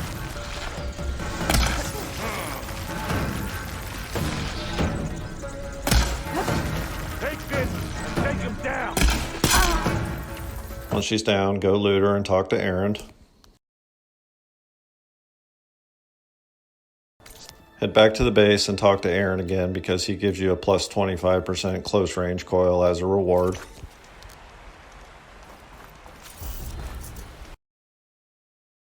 Aloy. Hey. Yeah. I have... All right, that's the end of part 1. Now we're ready to start the grind proper.